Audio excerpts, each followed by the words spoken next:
Welcome to one biology student. आज start करते हैं क्लास 12th बायोलॉजी का chapter number 1 that is reproduction in living organism, one short video.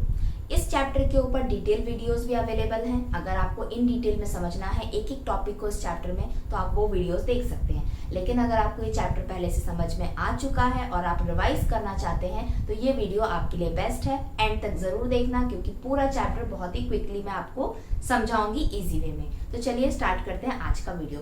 सबसे पहले क्या है टॉपिक का नाम, आपके चैप्टर का नाम रिप्रोडक्शन इन ऑर्गेनिज्म, यानी कि रिप्रोडक्शन, री मतलब अगेन, प्रोडक्शन मतलब क्या, प्रोड्यूस करना, दोबारा से बनाना। किसको? ऑर्गेनिजम्स की बात हो रही है। जो भी अर्थ के ऊपर लिविंग ऑर्गेनिजम्स प्रेजेंट हैं, जब वो अपने जैसे ही दूसरे ऑर्गेनिजम्स को बनाते हैं, उस प्रोसेस को क्या बोलते हैं? रिप्रोडक्शन का प्रोसेस। तो यहाँ पर मैंने सपोज एक ये सर्कल एक इंडिविजुअल बना दिया है। ये इंडिविजुअल अपने जैसा एक और इंडिविजुअल बना रहा है। उस प्रोसेस का नाम क्या है? यहाँ पर उसी प्रोसेस को क्या बोलते हैं? रिप्रोडक्शन। इसने अपने जैसा दोबारा से एक प्रोड्यूस कर दिया, रिप्रोड्यूस कर दिया। तो बुक में अब डेफिनेशन क्या है? Reproduction it is a biological process give rise to और produce young ones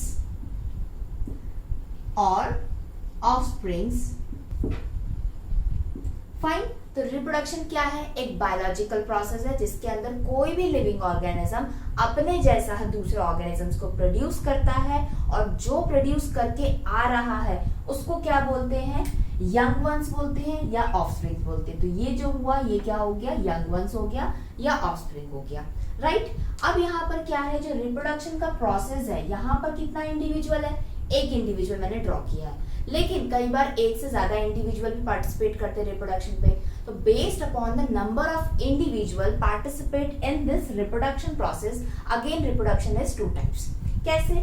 अगर एक individual, only one individual reproduction process करके एक इंडिविजुअल को बना रहा है तो ऐसी रिप्रोडक्शन को बोलते हैं क्या?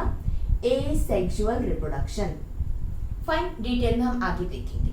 लेकिन अगर यहाँ पर एक और इंडिविजुअल इन्वॉल्व हो जाए, सेकेंड इंडिविजुअल, और ये दोनों मिलकर रिप्रोडक्शन प्रोसेस से एक यंग वंस को बना रहे हैं, तब वो प्रोसेस कैसा हो जाएगा रिप्रोडक्शन का? Sexual reproduction process, right. अब बात करते हैं इस यंग वंस की। यहाँ पे मैं लिख देती हूँ जो यंग वंस प्रोड्यूस हुआ है ये वाला। अब इसका क्या होगा? इस यंग वंस का, ये यंग वंस सेम अपने पेरेंट की जैसा बनेगा। कैसे बनेगा? ये अपने आप को ग्रो करेगा, मैच्योर करेगा, राइट। उसके बाद ये भी रिप्रोडक्शन प्रोसेस करेगा, रिप्रोड्यूस करेगा, और एक रिप्रोडक्शन के बाद में क्या हो जाएगी? इसकी डेथ। तो ये क्या हो गई? इसकी पूरी लाइफ साइकिल हो गई। बर्थ हुआ, यहाँ पे मैं लिख देती हूँ, ये बॉर्न हुआ, बर्थ हुआ, grow, mature, reproduce and death हो गई। तो इसकी लाइफ साइकिल हो गई। ये डिफरेंट फेजेस हो गए इसकी लाइफ के। लेकिन अगर मैं बोलूँ ये यंग वंस एक ह्यूमन बीइंग है, क्या है? एक ह्यूमन बीइंग है, तो इसका कभी भी जन्म हुआ हो तो ये कब तक जिएगा? 70 ईयर्स, 80 ईयर्स या 90 ईयर्स तक। कोई भी ह्यूमन बीइंग 150 ईयर्स तक नहीं रहेगा। तो क्या हो जाता है? जब उसका टाइम था, जब वो बॉर्न हुआ और जब उसकी डेथ हुई 70 to 90 ईयर्स के बीच में ह्यूमन बीइंग की, तो उस टाइम पीरियड को हम क्या बोलते हैं? लाइफ स्पैन बोलते हैं। यहाँ से यहाँ तक को बोलते हैं लाइफ स्पैन। लेकिन यहाँ पे इंपॉर्टेंट वर्ड एक ऐड करना पड़ेगा आपको कि जो डेथ होती है वो कैसी होना चाहिए? नेचुरल डेथ आना चाहिए, तभी उसको लाइफ स्पैन में काउंट करते हैं। अगर ये ह्यूमन बीइंग था, इसकी डेथ अगर 20s की एज में हो जाती है, 30s या 40s में हो जाती है, तो वो क्या थी? उसका नॉर्मल टाइम नहीं था डेथ का। डेथ का टाइम था 70 to 90 के बीच में, वो ओल्ड एज में उसकी डेथ होती। लेकिन उसकी डेथ पहले हो गई किसी भी कारणवश, तो क्या बोलेंगे? तब उसको लाइफ स्पैन नहीं बोलेंगे। इसलिए यहाँ पर क्या लिखा है? Natural death. यहाँ तक क्लियर हो गया रिप्रोडक्शन की डेफिनेशन एंड लाइफ स्पैन क्या होता है। अब लाइफ स्पैन के 2 इंपॉर्टेंट फीचर्स को पढ़ते हैं। क्या? सबसे पहले लाइफ स्पैन का मतलब तो समझ में आ गया ना कि टाइम पीरियड है, कोई दो चीज के बीच के टाइम को हम लाइफ स्पैन बोल रहे हैं। पहला इंपॉर्टेंट फीचर ये है, जो लाइफ स्पैन होती है वो साइज पे मैटर नहीं करती। Does not size of individual.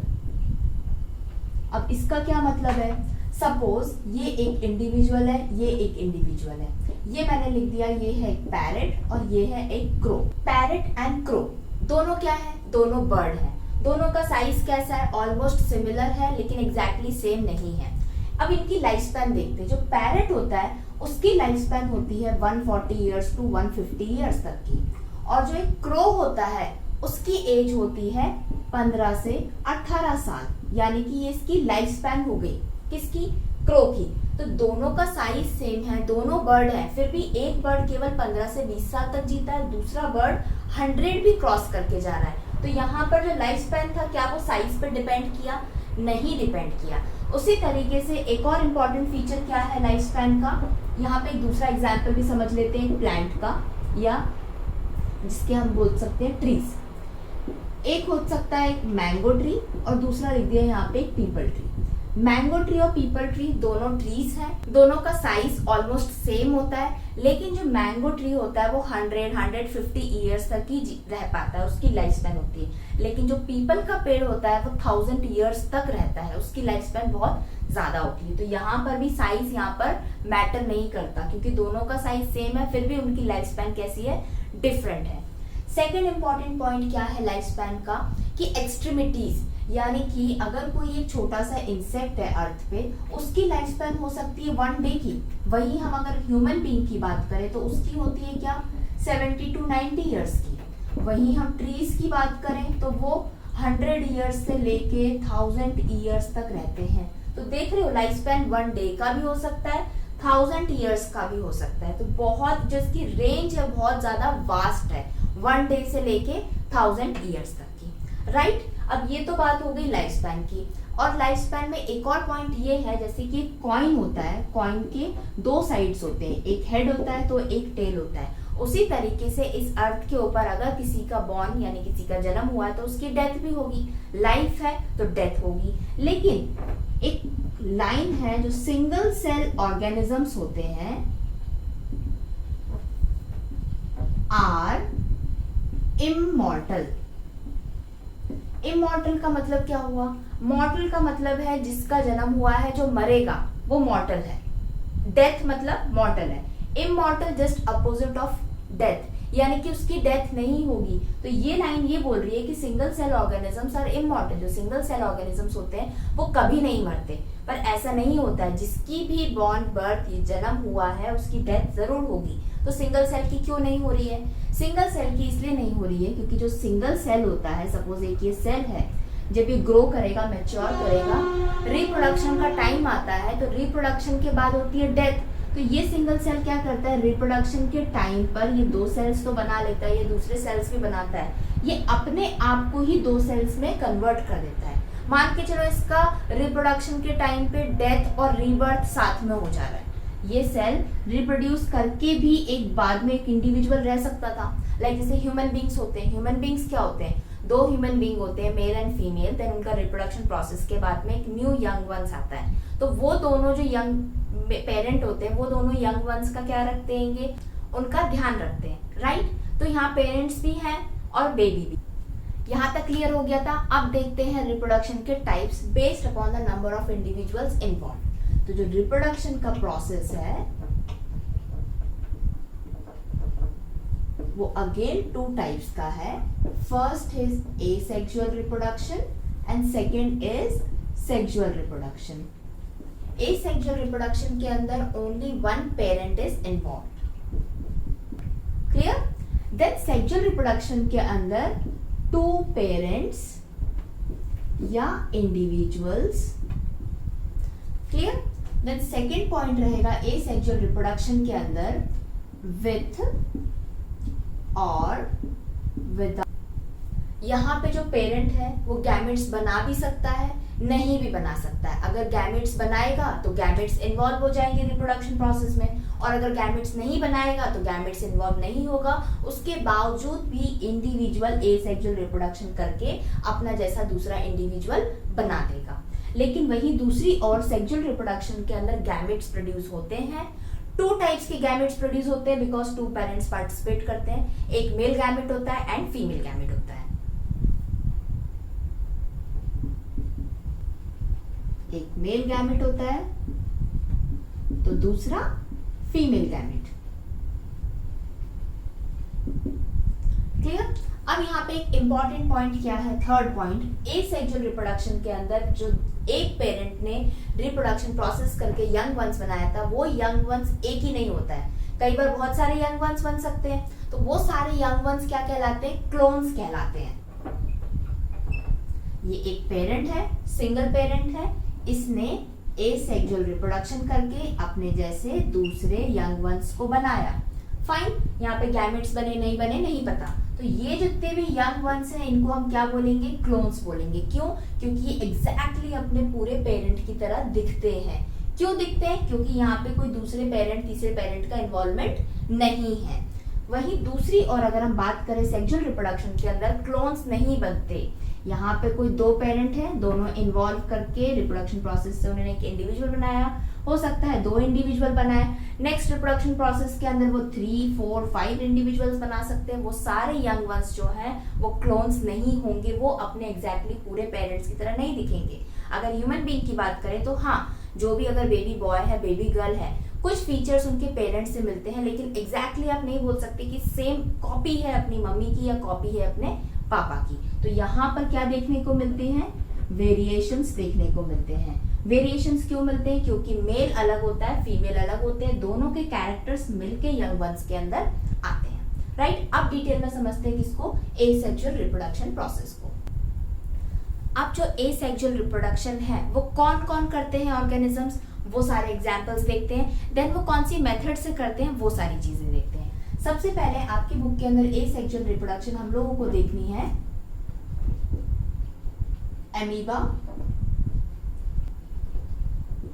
Right? अब ये डिफरेंट ऑर्गेनिजम्स हैं तो ये डिफरेंट मेथड्स यूज करेंगे। तो एसेक्सुअल रिप्रोडक्शन के अंदर कौन कौन सी मेथड्स आपको पढ़नी है, cell division, binary fission. Video समझ में आ रहा हो तो इसको लाइक एंड शेयर जरूर कर देना। तो यहाँ पर एसेक्सुअल रिप्रोडक्शन के अंदर ये सारी मेथड्स को इन डिटेल में समझते हैं। सबसे पहले हम बात करते हैं क्या, सेल डिवीजन की एंड बाइनरी फिजन की, और ये दोनों देखने को मिलती है एमीबा एंड पैरामीशियम के अंदर। जो एमीबा होता है वो होता है क्या, एक यूकैरियोट एंड प्रोटिस्टा के अंदर उसको कंसिडर किया जाता है। एमीबा का स्ट्रक्चर किस तरह का होता है, कुछ इस तरीके का एमीबा हो गया। ये अंदर न्यूक्लियस प्रेजेंट है, ये इसके सूडोपोडी है। अब ये क्या करेगा, ये एक सिंगल सेल है, अपने आप को डिवाइड करेगा। जैसे ही डिवाइड करेगा तो क्या हो जाएगा, रिप्रोडक्शन का प्रोसेस हो जाएगा। अब देखो ये किस तरीके से डिवाइड करेगा, ये सेम एमीबा है, ये अपने न्यूक्लियस को और बड़ा करेगा। राइट?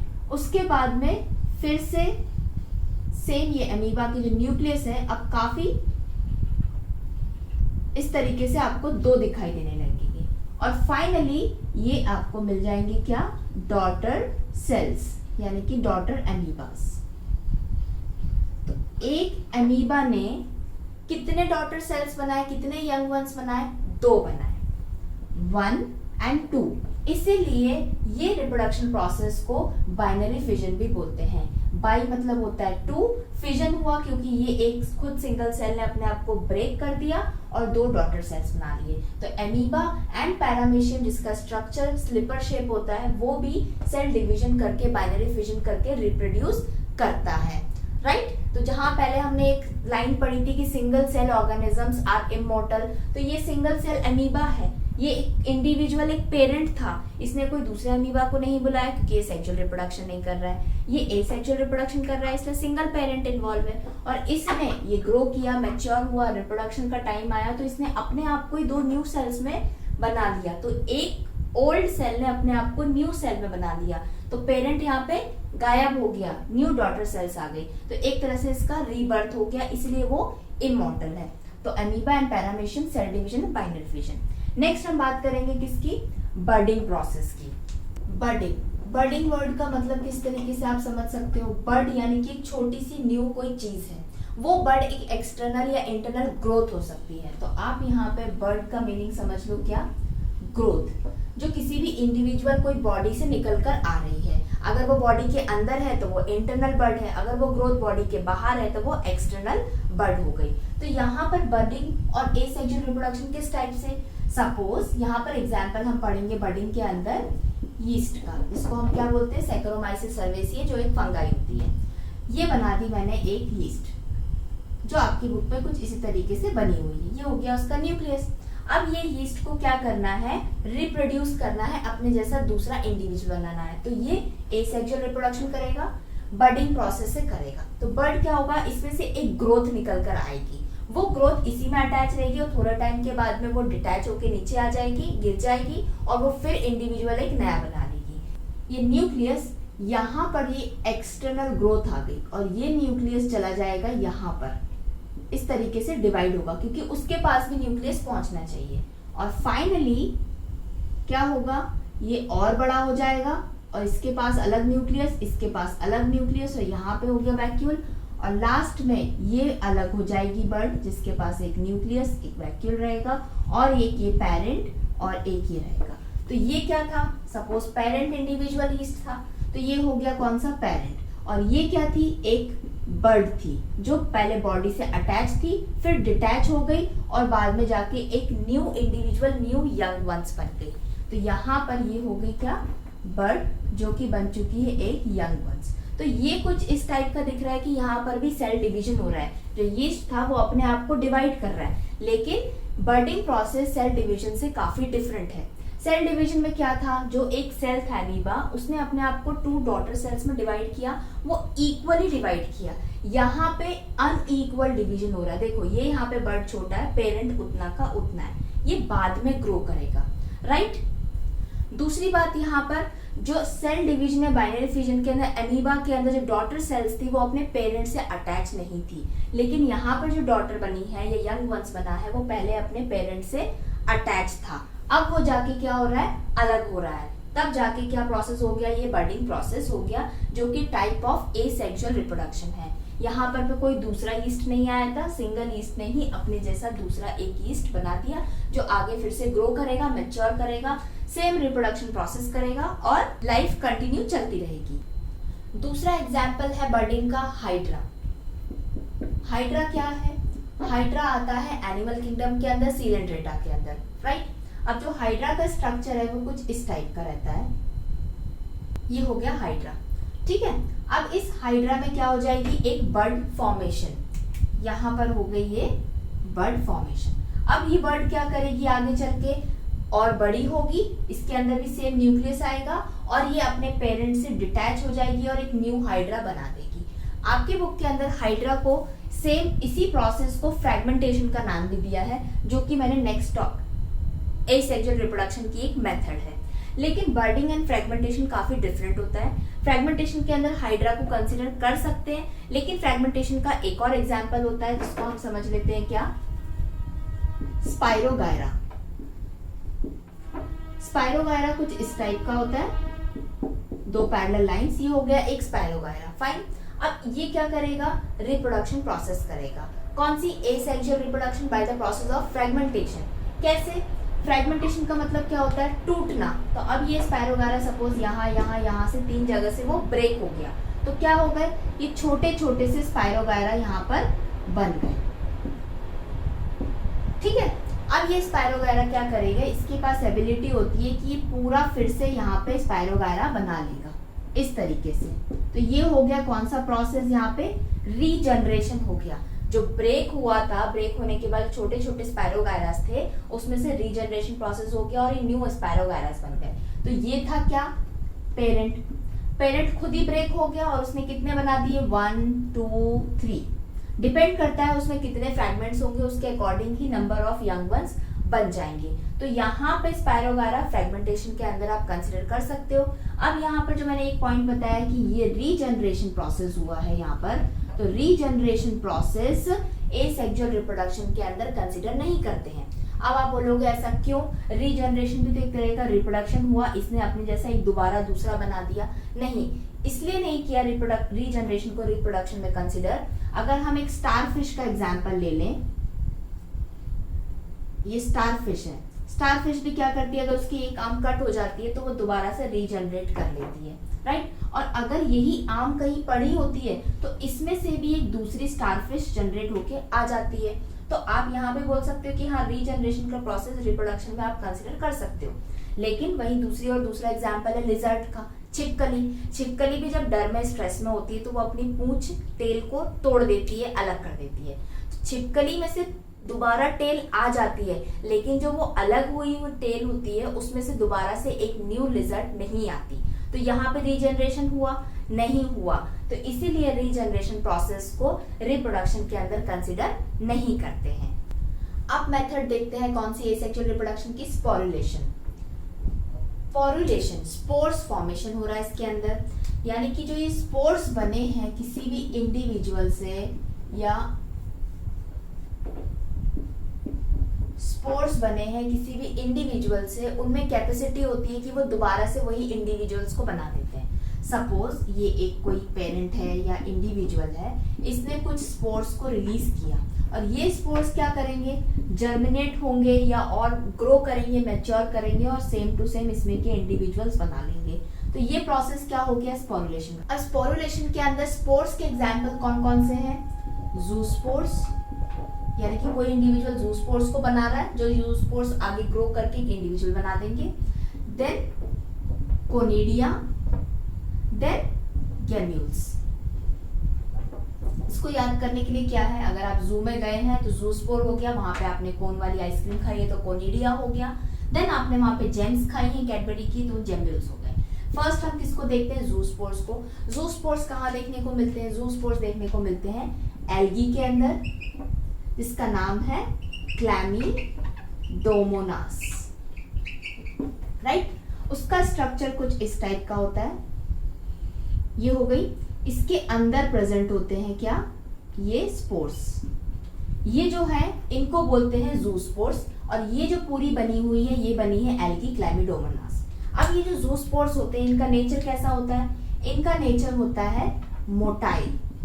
मोटाइल मतलब क्या है, ये मूव करते हैं क्योंकि इनके ऊपर फ्लैजिला बना हुआ है। तो इसका मतलब एल्गी के अंदर कुछ नॉन मोटाइल स्पोर्स भी होते हैं जिनको एप्लानोस्पोर्स बोलते हैं। लेकिन अकॉर्डिंग टू एनसीईआरटी आपको यहाँ पर यही पढ़ना है कि ज़ूस्पोर्स आर मोटाइल इन नेचर। तो मोटाइल है तो ये क्या करेंगे, ये मूव होके बाहर आ जाएंगे।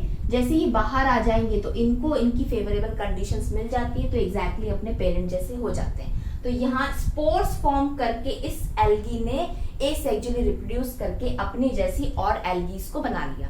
तो जितने ज्यादा स्पोर्स बनेंगे उतनी ज्यादा एल्गीज बन जाएंगी, राइट। नेक्स्ट हम पढ़ेंगे किसको, कोनिडिया को। कोनिडिया जो स्पोर्स होते हैं ये बनते हैं किसमें, पेनिसिलिन के अंदर, जो कि एक फंगस होती है। ठीक है, आप इसको क्लियरली डायग्राम में समझते हैं। पेनिसिलिन कैसे स्पोर्स बनाता है, तो पहले पेनिसिलिन का एक स्ट्रक्चर बनाते हैं। पेनिसिलिन का स्ट्रक्चर के लिए सबसे पहले 2 पैरेलल लाइंस बना दो, उसमें स्टैंडिंग लाइंस बना दो। इसको बोलते हैं वेजिटेटिव माइसीलियम।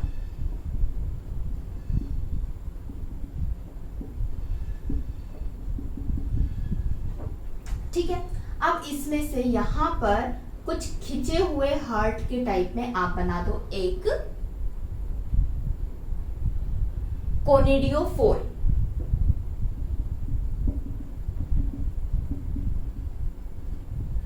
क्लियर। अब इसके ऊपर आप और 2 से 3 ऐसे खिंचे हुए से हार्ट बना दो और इनको बोलते हैं मेट्यूले। देन मेट्यूले के ऊपर प्रेजेंट होते हैं इस तरह के स्ट्रक्चर्स जिनको बोलते हैं स्टेरिगमेटा या फियालिड।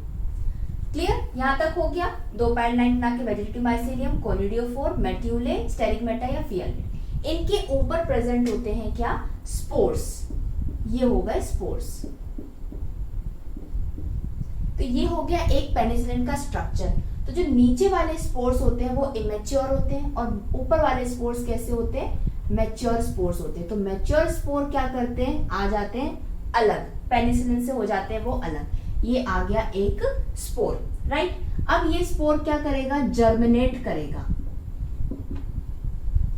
जैसे इसमें से जर्मिनेशन होगा कुछ इस तरीके से, तो ये बना लेगा कौन सा स्ट्रक्चर, वेजिटेटिव माइसीलियम। जैसे ही ये वेजिटेटिव माइसीलियम बना तो इसके ऊपर फिर से एक नया पेनिसिलिन बन जाएगा। तो जितने स्पोर्स गिरते जाएंगे, जर्मिनेट होते जाएंगे, वेजिटेटिव माइसीलियम बनेगा, दोबारा से पेनिसिलिन बनता जाएगा। तो इस तरीके से पेनिसिलिन ने एसेक्सुअली रिप्रोड्यूस किया, कैसे? स्पोर्स बना के। और ये स्पोर्स को हम क्या बोलते हैं? इन्हीं को बोलते हैं कोनिडिया। तो इमेच्योर कोनिडिया हो गए नीचे के, ऊपर के मैच्योर। जैसे जैसे वो ऊपर जाते जाएंगे, ऊपर वाले नीचे गिरेंगे, तो इमेच्योर मैच्योर होते जाएंगे, राइट। अब हमको देखना है क्या? गैम्यूल्स। अब जो ये गैम्यूल्स होते हैं, ये भी टाइप ऑफ स्पोर्स है। कौन बना रहा है? इसको बनाते हैं स्पॉन्जेस। स्पॉन्जेस कौन होते हैं? स्पॉन्जेस होते हैं एनिमल, ठीक है।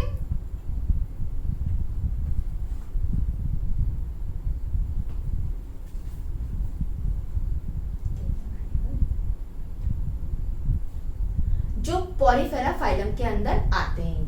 अब ये स्पॉन्जेस क्या करते हैं? किस तरह का गैम्यूल बनाते हैं? ये बनाते हैं, एक बना दो इस तरह का घड़ा लाइक स्टाइल, फिर इसका एक कवरिंग हो गई, इसके अंदर कुछ इस तरह की लाइंस बना दो, राइट, और इसके अंदर छोटे छोटे से ये आप स्ट्रक्चर बना दो। तो यहाँ पे याद करने की कैसा है? एक कौवा प्यासा था, यहाँ वहां भटक रहा था, उसको एक घड़ा दिखा, घड़े के आसपास आप कवरिंग बना दो, स्पीक्यूल्स बना दिए, उसके अंदर उसने डाले कंकड़। तो यहाँ पर ये कंकड़ नहीं, कुछ दूसरे टाइप के सेल्स हैं। तो ये हो गया क्या? स्पॉन्जेस की, गैम्यूल्स का एक स्ट्रक्चर। अब इसका हम लोग क्या लिख लेते हैं? नाम। ये जो ओपनिंग होती है इसको बोलते हैं माइक्रोपाइल। ये जो स्ट्रक्चर्स है, लाइन स्ट्रक्चर्स है, जो क्रिस क्रॉस स्ट्रक्चर्स हैं, इनको बोलते हैं स्पीक्यूल्स, राइट। और जो इसके अंदर सेल्स प्रेजेंट है इसको बोलते हैं आर्कियोसाइट्स। अब ये आर्कियोसाइट्स क्या होता है? साइट मतलब होता है सेल, तो इसका नाम दे दिया आर्कियोसाइट। ये होते हैं एक तरह के टोटीपोटेंट सेल, यानी कि यही पूरे गैम्यूल के अंदर ये सेल्स होते हैं जो निकल कर एक दूसरा स्पॉन्ज बना लेते हैं। तो जब भी स्पॉन्जेस को रिप्रोड्यूस करना होता है एसेक्सुअल मेथड, तो वो कौन सी मेथड यूज करते हैं? स्पोरुलेशन प्रोसेस यूज करते हैं मेथड। स्पोरुलेशन के अंदर वो गैम्यूल्स स्पोर्स बनाते हैं, उसके अंदर से आर्कियोसाइट्स निकल के आते हैं। ये आर्कियोसाइट्स आगे ग्रो करते हैं, मैच्योर करते हैं और न्यू स्पॉन्जेस को बना लेते हैं। अभी स्पोरुलेशन के एग्जांपल्स पूरे कंप्लीट नहीं हुए हैं। जैसे कि हमने सेल डिवीजन और बाइनरी फिजन के अंदर एमीबा को पढ़ा था कि एक एमीबा जो होता है वो अपने आप को डिवाइड करके भी रिप्रोड्यूस करता है, लेकिन कभी कभी एमीबा स्पोरुलेशन प्रोसेस भी करता है। कैसे? सपोज ये एक एमीबा हो गया, राइट। नॉर्मल कंडीशन है तो वो क्या करेगा? अपने आप को डिवाइड कर लेगा, 2 एमीबास बना देगा, डॉटर सेल हो गई। लेकिन अनफेवरेबल कंडीशन है, वो अभी रिप्रोड्यूस नहीं करना चाहता है और अपने आप को मरना भी नहीं चाहता है, तो वो क्या करता है? ये एमीबा अपने जो सूडोपोडिया लाइक स्ट्रक्चर्स होते हैं इसको श्रिंक कर लेता है, अपने पास लेकर आ जाता है। तो इसका स्ट्रक्चर फिर कैसा हो जाता है? अब ये कुछ इस टाइप का हो जाता है, इसके ये सूडोपोडिया धीरे धीरे से गायब हो रहे हैं और एक टाइम के बाद में ये बना लेगा एक circular structure, cyst like structure बना लेगा। तो एमीबा से सिस्ट फॉर्मेशन को क्या बोलते हैं? एनसिस्टेशन प्रोसेस।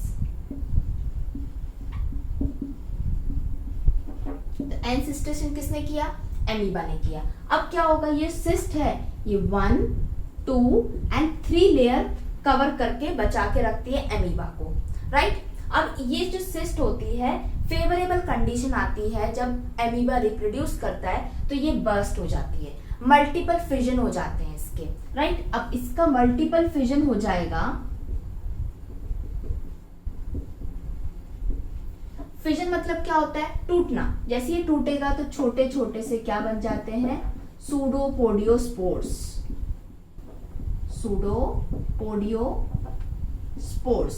तो ये बन गए क्या? स्पोर्स बने। तो कौन सा प्रोसेस हो गया? स्पोरुलेशन। किसने किया? एमीबा ने। कब किया? एनसिस्टेशन होने के बाद में, जब वो बस्ट हो गया, सूडोपोडियोस्पोर्स बन गए। अब ये स्पोर्स क्या करेंगे? फिर से एमीबा को बना लेंगे, यानी कि स्पोर्स जैसे ही ग्रो करेंगे तो इसका स्ट्रक्चर कैसा बन जाएगा? एक एमीबा के लाइक स्ट्रक्चर्स बन जाएगा। तो ये फेवरेबल कंडीशन में। तो amoeba cell division, binary fission भी करता है, स्पोरुलेशन प्रोसेस भी करता है। अब एसेक्सुअल रिप्रोडक्शन के अंदर लास्ट मेथड को देखते हैं, दैट इज वेजिटेटिव प्रोपगेशन या वेजिटेटिव रिप्रोडक्शन। ये देखने को मिलती है ओनली इन प्लांट्स के अंदर, राइट। तो इसके अंदर वेजिटेटिव प्रोपगेशन, एसेक्सुअल रिप्रोडक्शन के अंदर प्लांट्स कुछ ऐसे स्ट्रक्चर्स को बनाता है जो स्ट्रक्चर्स दोबारा से अपने जैसे प्लांट्स को बना लेता है, और इन्हीं स्ट्रक्चर्स को बोलते हैं वेजिटेटिव प्रोपगेल्स। तो एक प्लांट का क्या क्या स्ट्रक्चर होता है? ऊपर शूट, नीचे रूट, ऊपर ब्रांच होती है, स्टेम होती है, लीव्स होती है, फ्लावर होती है, फ्रूट होता है।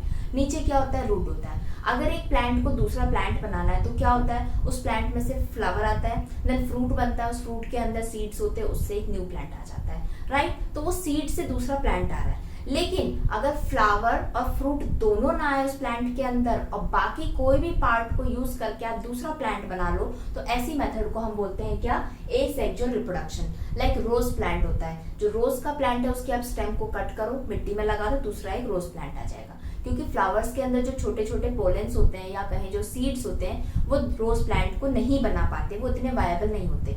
वहीं दूसरी ओर अगर मैंगो ट्री की बात करें तो आप मैंगो खरीदिए, उसको खा लीजिए, उसके बाद जो उसका बीज निकलता है, गुठली होती है, उसको आप मिट्टी में डालेंगे तो कुछ सालों बाद, 5-6 साल बाद एक अच्छा सा आपको छोटा ट्री मिल जाएगा। तो सीड से भी एक प्लांट आया और एक विदाउट सीड भी आया। तो अगर सीड से एक नया प्लांट आता है तो वो सेक्सुअल रिप्रोडक्शन होता है। लेकिन अगर हम सीड का यूज नहीं कर रहे हैं, जो कि फ्लावर या फ्रूट के अंदर आती है, तब वो मेथड कौन सी हो जाती है, एसेक्सुअल रिप्रोडक्शन। तो दूसरे पार्ट्स यूज हो रहे हैं प्लांट के, तो उन पार्ट्स को हम बोलते हैं वेजिटेटिव प्रोपेग्यूल्स। और वो पार्ट्स कौन कौन से हो सकते हैं, rhizome, sucker, bulb, tuber, offset and runner. ठीक है, अब इनको एक एक को समझते हैं कि ये प्लांट में कहाँ प्रेजेंट होते हैं। स्पेशली सबसे पहले बात करते हैं राइजोम की। ये एक प्लांट है, ये इसकी स्टेम है, लीव्स है। अब ये जो स्टेम है ये सॉइल के ऊपर रहती है, नीचे क्या होती है, रूट प्रेजेंट होती है। लेकिन राइजोम, जब ये जो स्टेम है ग्राउंड के नीचे आ जाए, कहाँ पर, नीचे रूट की जगह पर आ जाए, मिट्टी के अंदर आने के बाद में ये आ रही है, मॉडिफिकेशन हो रहा है स्टेम का, और इसके अंदर नोड्स बनना स्टार्ट हो जाए, तो इसको क्या बोलते हैं, इतने पार्ट को बोलते हैं राइजोम। क्लियर। तो ये राइजोम कैसे हेल्प कर रहा है सेक्सुअल रिप्रोडक्शन के अंदर। राइजोम के एग्जाम्पल में आपको देखना है क्या, हल्दी और अदरक को, यानी कि टर्मरिक एंड जिंजर। आपने अदरक देखा होगा, अदरक का स्ट्रक्चर कुछ इस तरीके का रहता है, उसके अंदर क्या होती है, छोटी छोटी ऐसी नोड्स होती हैं। तो ये अदरक जो है ये राइजोम है।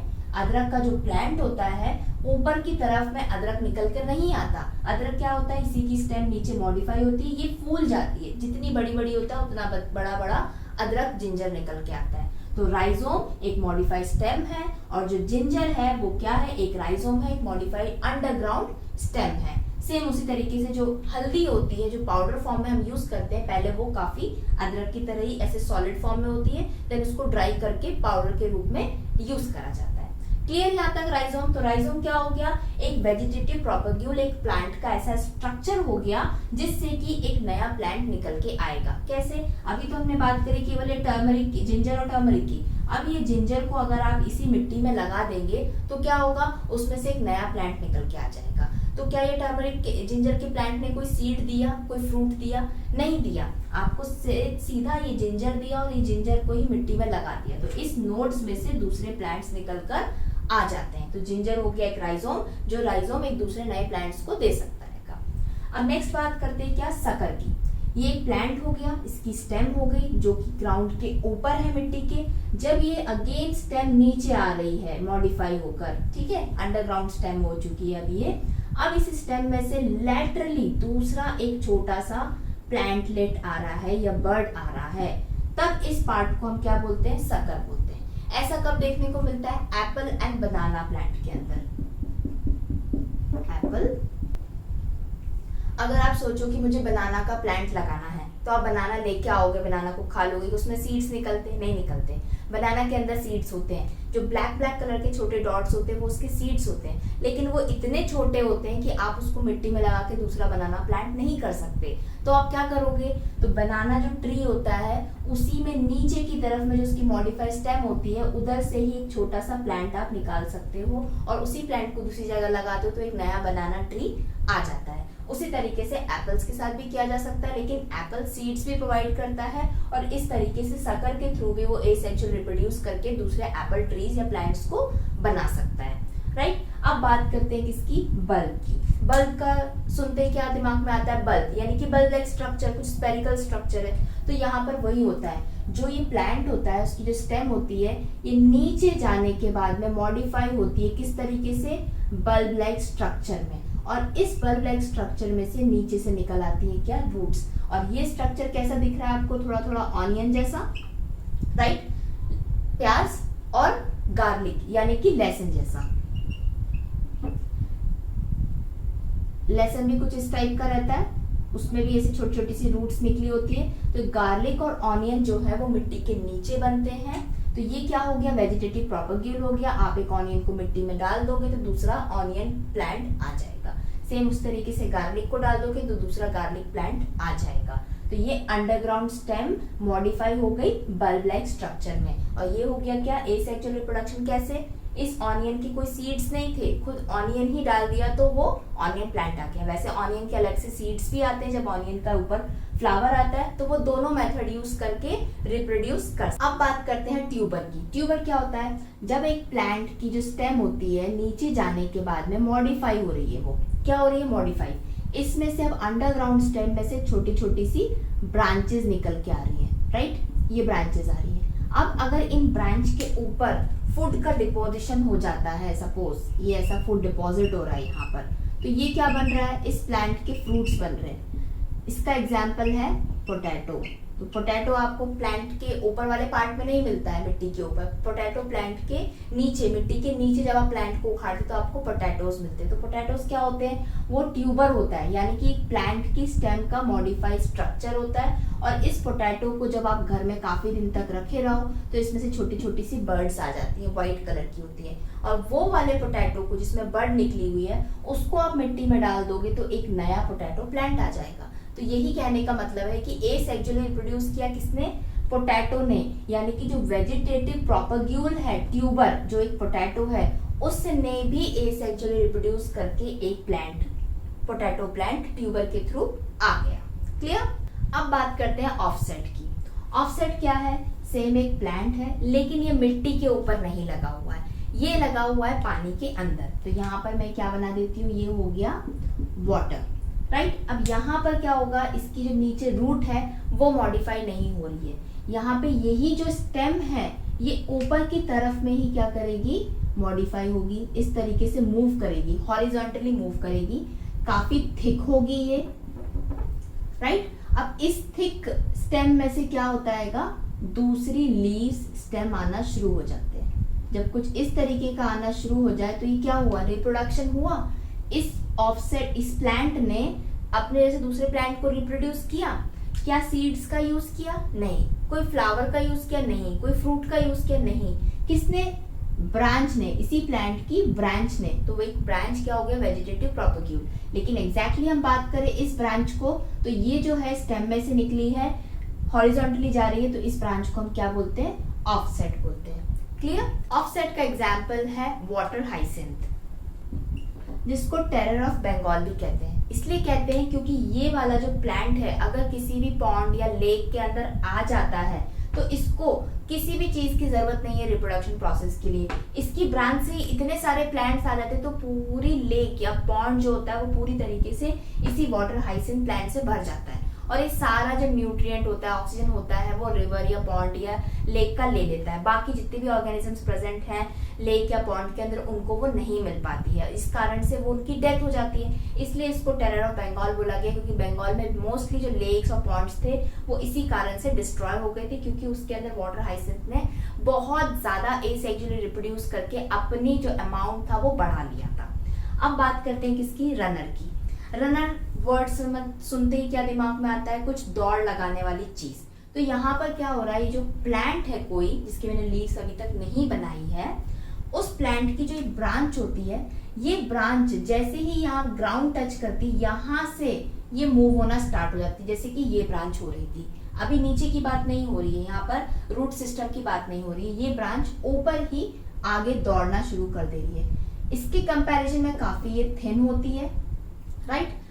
और ये दूसरे प्लांट्स कहाँ से निकलते हैं, इस ब्रांच के अंदर छोटी छोटी सी नोड्स प्रेजेंट होती है, वहीं से दूसरे प्लांट्स आ जाते हैं। रनर का बेस्ट एग्जांपल होता है ग्रास, यानी कि घास। आपने वर्ड सुना होगा दूबा, या नॉर्मली आप कभी गार्डन में पार्क में गए हो तो घास देखी होगी। वहां पर घास कुछ इसी तरीके से क्या होती है, लंबी लंबी उसकी ब्रांचेस चली जाती हैं, उसमें नोड्स होती है, उसमें दूसरी आती है। जब कभी आपने घास उखाड़ने की कोशिश करी होगी तो आपको पता चलेगा कि वो कहीं और पर उसकी मेन स्टेम प्रेजेंट है, क्योंकि वहां से वो घास ने एक रनर स्टार्ट कर दिया जिसमें से न्यू ग्रासेस आने लगी। तो यहाँ पर इस प्लांट ने, घास का प्लांट था इसलिए यहाँ पे लीव्स नहीं बनाई थी, इसने ना कोई सीड यूज किया, ना कोई फ्रूट यूज किया, और अपने जैसे दूसरी ग्रास को एक रनर के थ्रू बना दिया। तो रनर क्या हो गया, एक वेजिटेटिव प्रोपगेशन, और इस ग्रास प्लांट ने वेजिटेटिव प्रोपगेशन या एसेक्सुअल रिप्रोडक्शन रनर के थ्रू करके न्यू प्लांट्स को बना दिया। अब यहाँ पे टॉपिक इन डिटेल में समझते हैं सेक्सुअल रिप्रोडक्शन को। सेक्सुअल रिप्रोडक्शन की डेफिनेशन होती है, it's a biological process in which two individual or two parents are involved and they produce a young ones या न्यू ऑफस्प्रिंग, राइट। तो यहाँ पे इसकी डेफिनेशन हो गई यंग वंस, क्लियर। अब यहाँ पे कितने इंडिविजुअल है, 2 इंडिविजुअल है। तो यहाँ पे मैंने बना दिया एक इंडिविजुअल, ये हो गया दूसरा इंडिविजुअल। सेक्सुअल रिप्रोडक्शन प्लांट्स भी शो करते हैं, एनिमल्स भी शो करते हैं, और ह्यूमन बीइंग एनिमल्स के अंदर कंसीडर करते हैं। यहाँ पे 2 पेरेंट पार्टिसिपेट कर रहे हैं, तो दोनों ऑपोजिट जेंडर के होते हैं, यानी कि एक होता है मेल और दूसरा क्या होती है, फीमेल। ये दोनों मेल एंड फीमेल इंडिविजुअल क्या प्रोड्यूस करते हैं, गैमेट्स प्रोड्यूस करते हैं। तो सेक्सुअल रिप्रोडक्शन के अंदर जो 2 इंडिविजुअल पार्टिसिपेट कर रहे हैं वो दोनों अपने अपने गैमेट्स रिलीज करते हैं। तो यहाँ पे क्या प्रोड्यूस हुआ, ये मेल गैमेट, और यहाँ पे क्या प्रोड्यूस हो जाएगा, फीमेल गैमेट। तो एसेक्सुअल रिप्रोडक्शन के अंदर गैमेट्स प्रोड्यूस हो भी सकते थे, नहीं भी होते थे, लेकिन सेक्सुअल रिप्रोडक्शन के अंदर गैमेट फॉर्मेशन कंपल्सरी पॉइंट है। अब क्या होगा, 2 गैमेट्स बन गए, ये दोनों गैमेट्स क्या करेंगे, फ्यूज करेंगे। इस प्रोसेस को क्या बोलेंगे, फर्टिलाइजेशन, राइट। जब 2 गैमेट, एक मेल एंड फीमेल, फ्यूज करते हैं तो क्या फॉर्म होता है, फॉर्म होता है एक जाइगोट, क्लियर।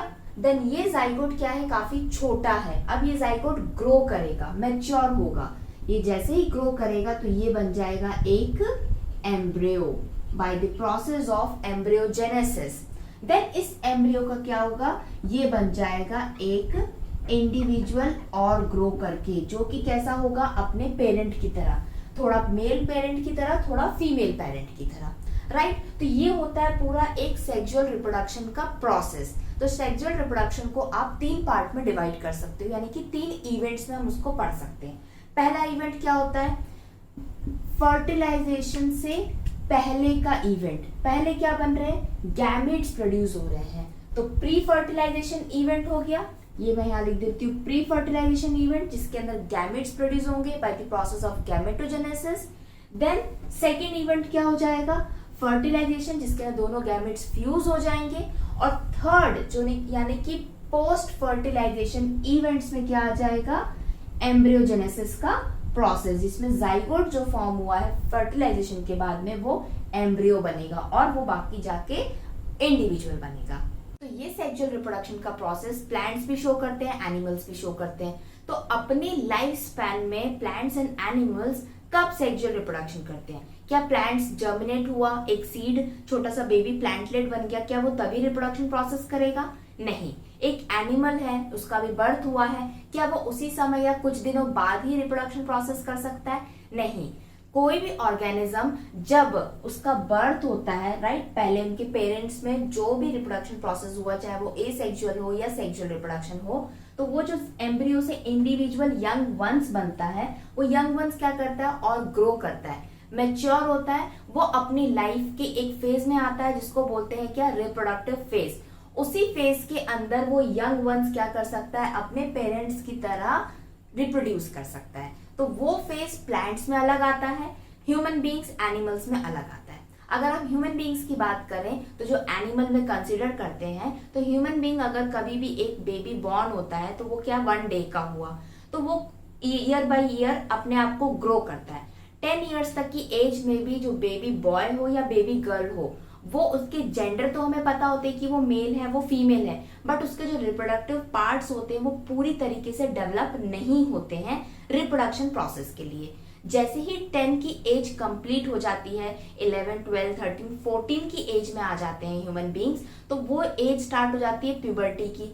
उस बेबी के अंदर वो इंडिविजुअल या मान के चलो एक एडोलेसेंस टीनेजर बन चुका है, उसके अंदर एक्सटर्नल चेंजेस भी आते हैं, इंटरनल चेंजेस भी आते हैं। कुछ हार्मोन्स बनते हैं जो रिप्रोडक्टिव सिस्टम के लिए होते हैं, और एक्सटर्नल चेंजेस आते हैं जिससे कि एक बॉय एक मैन में कन्वर्ट होता है, एक गर्ल एक विमेन में कन्वर्ट होती है, राइट। तो वो फेज क्या होता है, उनका रिप्रोडक्टिव सिस्टम चाहे वो बॉय हो या गर्ल हो, उनका डेवलप होता है। वो पूरी तरीके से develop by the age of 19-20 के बाद हो पाता है। उसके बाद वो ये वाला प्रोसेस करके sexual reproduction, because human being है, तब वो अपने जैसे न्यू इंडिविजुअल्स को रिप्रोड्यूस कर सकते हैं। ये तो बात हो गई ह्यूमन बीइंग्स की, राइट। एनिमल्स के अंदर भी ऐसे ही होता है। कोई भी एनिमल होता है, लाइक काऊ की बात करें, उसका जो काफ होता है, या डॉग है, उसका जो पपी है, वो भी एक सर्टेन एज में आएगा, उसके बाद ही वो रिप्रोडक्शन प्रोसेस करेगा। तो एनिमल्स एंड ह्यूमन बीइंग्स के अंदर आप इजीली बता सकते हो कि इनका रिप्रोडक्टिव फेज आ चुका है लाइफ का। प्लांट्स में कैसे बताएंगे?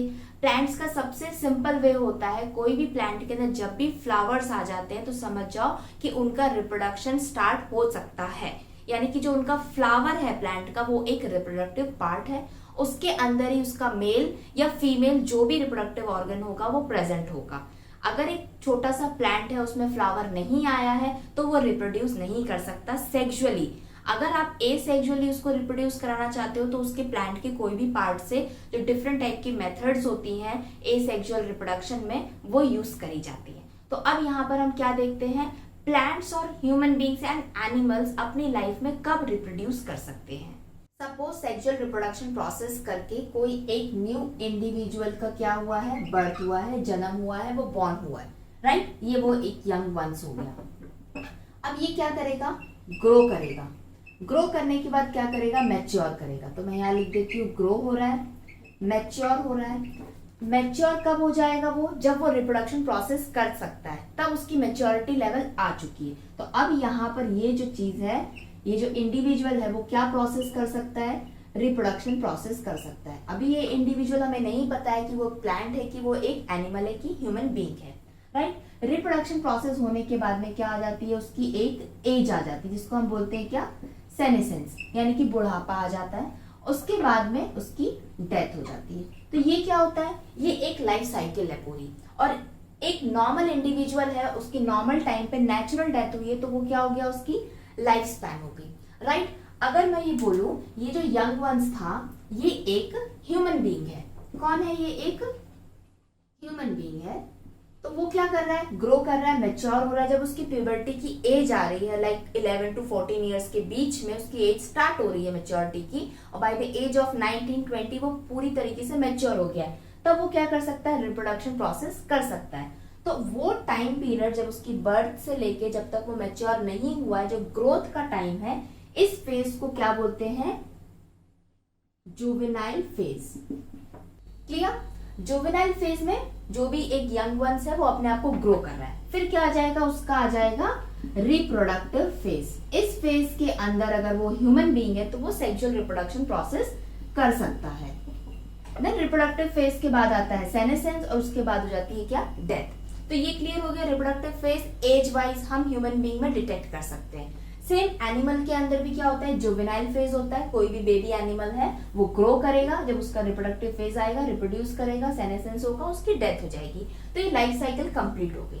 अब ये बात करते हैं, यही यंग वंस क्या है, एक प्लांट है। तो प्लांट क्या था, पहले एक सीड था, वो जर्मिनेट होके एक बेबी प्लांटलेट आया। अब वो प्लांटलेट क्या कर रहा है, ग्रो कर रहा है। इस तरीके से वो ग्रो कर चुका है। और यहाँ पर अब आ जाती है क्या, उसके अंदर कोई एक फ्लावरिंग, जो भी फ्लावर होगा प्लांट का, उसमें फ्लावरिंग आ चुकी है। तो ये जो फेज है एक प्लांट का, जब वो ग्रो करता है, मैच्योर होता है, उस फेज को बोलते हैं वेजिटेटिव फेज। अगर एनिमल्स और ह्यूमन की बात करें तो जुवेनाइल फेज, प्लांट्स की बात करें तो वेजिटेटिव फेज। तो इसका मतलब juvenile phase and vegetative phase दोनों सेम है, लेकिन एक प्लांट्स के लिए यूज होता है और एक एनिमल ह्यूमन बीइंग्स के लिए यूज होता है। तो जैसे ही वेजिटेटिव फेज कंप्लीट होगा प्लांट का, तो वो कौन से फेज में आ जाएगा, रिप्रोडक्टिव फेज के अंदर आ जाएगा, क्योंकि उसमें फ्लावर आ चुका है। फ्लावर क्या है, एक रिप्रोडक्टिव ऑर्गन है। इसी फ्लावर के अंदर मेल रिप्रोडक्टिव पार्ट भी प्रेजेंट हो सकता है या फीमेल रिप्रोडक्टिव पार्ट भी प्रेजेंट हो सकता है। तो जब यहाँ पर रिप्रोडक्टिव पार्ट प्रेजेंट है तो रिप्रोडक्टिव उनके कुछ गैमेट्स रिलीज होंगे। गैमेट रिलीज होगा तो नॉर्मल सी बात है कि सेक्सुअल रिप्रोडक्शन प्रोसेस हो जाएगा। तो यहाँ पे वो रिप्रोड्यूस करेगा और उसके बाद भी सेम उसकी सेनेसेंस है और उसकी डेथ हो जाएगी, उसकी लाइफ साइकिल हो गई क्या, कंप्लीट। तो यहाँ तक क्लियर हो गया। अब हमको नेक्स्ट क्या पढ़ना है, reproductive phase of plants, animals and human being को सेक्सुअल रिप्रोडक्शन प्रोसेस के अंदर, यानी कि sexual reproduction process in detail में समझना है। तो किसी भी चीज की जो इंडिविजुअल की लाइफ स्पैन में से हम केवल कौन सा फेज यूज करेंगे, रिप्रोडक्टिव फेज को इन डिटेल में पढ़ेंगे। तो अब यहाँ पर हम दो पार्ट में पढ़ेंगे, एक तरफ प्लांट्स को पढ़ेंगे, दूसरी तरफ एनिमल ह्यूमन बीइंग्स को समझेंगे। अब यहाँ पे reproductive phase, reproductive system and sexual reproduction both in plants and animals and human beings में हम देखते हैं। जैसे कि इसके पहले मैंने क्या बताया, रिप्रोडक्टिव फेज किसी प्लांट का कब स्टार्ट होता है, जब उसमें फूल आ जाता है।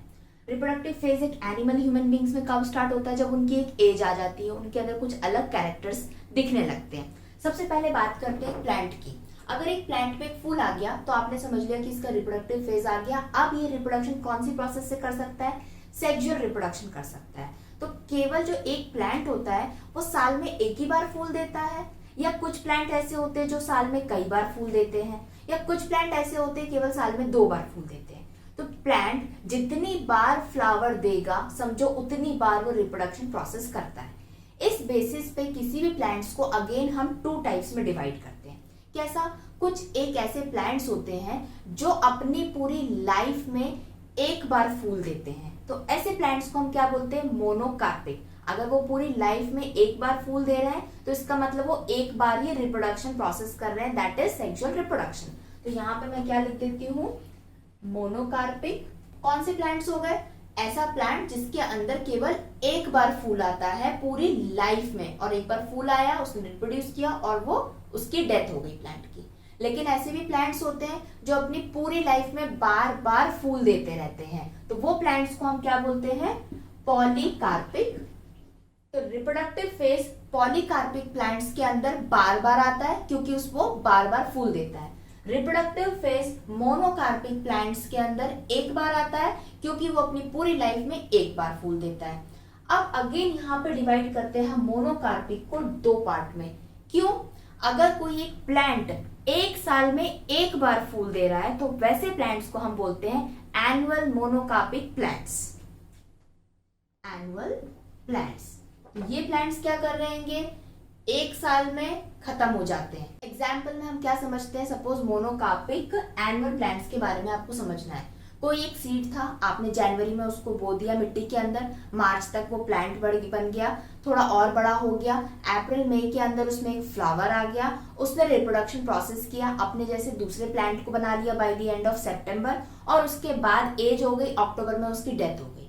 तो एक साल के अंदर ही वो प्लांट बना, बड़ा हो गया, फूल दिया, रिप्रोड्यूस किया और डेथ हो गई। उसने फ्लावर कितनी बार दिया, एक बार दिया। कितने बार साल में दिया, एक साल में दिया, तो वो एनुअल प्लांट हो गया। और मोनोकार्पिक क्यों हुआ, क्योंकि उसने एक बार फ्लावर दिया। मोनोकार्पिक है तो उसका रिप्रोडक्टिव फेज एक ही बार आया, उसने सेक्सुअल रिप्रोडक्शन प्रोसेस एक बार किया। तो उसका एग्जाम्पल होता है कौन सा, वीट, यानी कि गेहूं। जो गेहूं का पौधा होता है या प्लांट होता है खेतों के अंदर, अगर एक बार गेहूं लगा दी जाती है और जब गेहूं आ जाती है तो गेहूं को काट दिया जाता है, गेहूं हम यूज कर लेते हैं और बाकी का जो बचता है नीचे का पार्ट उसको उखाड़ के जो यूज करना चाहते हैं फार्मर वो कर सकते हैं। अब वही प्लांट अगर आपने गेहूं काट ली है उसमें से दूसरा गेहूं का प्लांट नहीं आएगा, आपको दोबारा गेहूं अगर चाहिए तो आपको फिर से पूरी जमीन के ऊपर गेहूं दोबारा से बोना पड़ेगी। तो वो एनुअल प्लांट्स होते हैं, राइट। अब बात करते हैं दूसरे कैसे, मोनोकार्पिक, ऐसे प्लांट जो फूल तो एक बार दे रहे लेकिन 2 साल में एक बार दे रहे, तो ऐसे प्लांट्स को हम बोलते हैं बाइनियल प्लांट्स। इसका मतलब क्या हुआ बाइनियल प्लांट्स का, देखो एक साल में उस कोई भी बीज ने अपने आप को प्लांट बनाया, पूरे एक साल तक वो बड़ा करता रहा, अगले साल नेक्स्ट ईयर उसने फ्लावर दिया, जैसे ही फ्लावर दिया उसने सेक्सुअल रिप्रोडक्शन प्रोसेस किया, अपने जैसे दूसरे इंडिविजुअल को बना दिया और उसकी डेथ हो गई। तो 2 साल के अंदर उस प्लांट ने अपने आप को बड़ा करके, फूल देके, सीड देके, बुढ़ापा देखकर डेथ हो गई। तो ऐसे प्लांट्स को बोलते हैं कौन से, बाइनियल मोनोकार्पिक प्लांट्स। क्लियर यहाँ तक।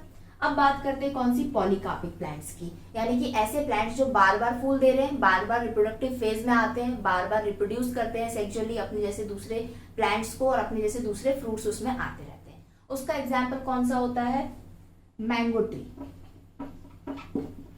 मैंगो का जो पेड़ होता है, आप मैंगो का बीज मिट्टी में लगाइए, उसमें से एक प्लांट आएगा, वो प्लांट थोड़ा बड़ा होगा कई सालों तक, 8-10 साल में आपको एक बड़ा सा आम का पेड़ मिलेगा। जब उसमें से फ्लावर आने लगेगा मैंगो ट्री के अंदर, तब इसका मतलब उसमें से आम भी आएंगे, और जैसे ही आपको अप्रैल में मैंगोज मिल जाएंगे, बाय द जून खत्म हो जाएंगे उसके अंदर आम। लेकिन क्या वो पेड़ कट जाएगा, उसकी डेथ हो जाएगी, क्या वो नेक्स्ट ईयर वो आम नहीं दे पाएगा? नहीं, नेक्स्ट ईयर फिर से मार्च में उसमें फ्लावर्स आएंगे और आपको अप्रैल या मई में आम मिल जाएंगे।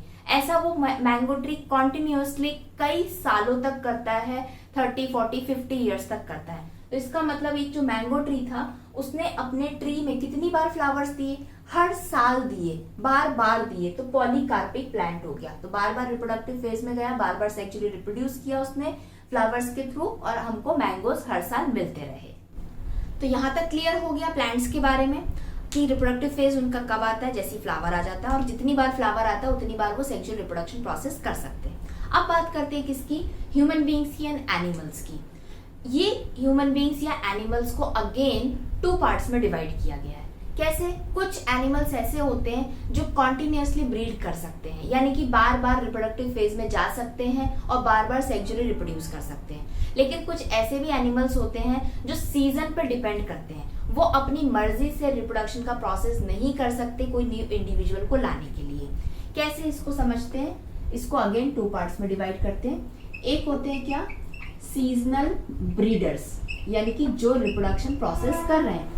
सीजन यानी कि वो सीजन के ऊपर डिपेंड है। जैसे कि फ्रॉग जो मेढक होता है, वो केवल बारिश के सीजन में, रेनी सीजन के अंदर अपने न्यू टेडपोल्स को वो जन्म देता है। क्यों? क्योंकि जो फ्रॉग होता है वो अपने गैमेट्स को अपनी बॉडी में नहीं रखता, वो बाहर पानी में रिलीज करता है। मेल गैमेट फीमेल गैमेट दोनों फ्यूज हो जाते हैं और वहीं पे उनका एक छोटा सा टेडपोल बन जाता है। तो वो क्या हुआ, जो फ्रॉग था वो ठंडी में रिप्रोड्यूस नहीं कर सकता, बहुत गर्मी पड़ेगी तब भी वो नहीं कर सकता, क्योंकि उसको पानी, एक वाटर मीडियम चाहिए अपने गैमेट्स को रिलीज करने के लिए। तो फ्रॉग पूरे साल भर में केवल एक ही सीजन में ब्रीड कर पाता है या रिप्रोडक्शन प्रोसेस कर पाता है। तो वो होते हैं कौन? Seasonal breeders. फ्रॉग्स आते हैं, उसमें फिशेस भी आती हैं। क्लियर? अब दूसरे कैसे होते हैं? Continuous breeders. कॉन्टिन्यूअस ब्रीडर्स का मतलब क्या होता है? ऐसे ब्रीडर्स या ऐसे एनिमल्स, ह्यूमन बींग्स, इंडिविजुअल जो कोई भी सीजन पे डिपेंड नहीं करते अपनी सेक्सुअल रिप्रोडक्शन प्रोसेस करने के लिए।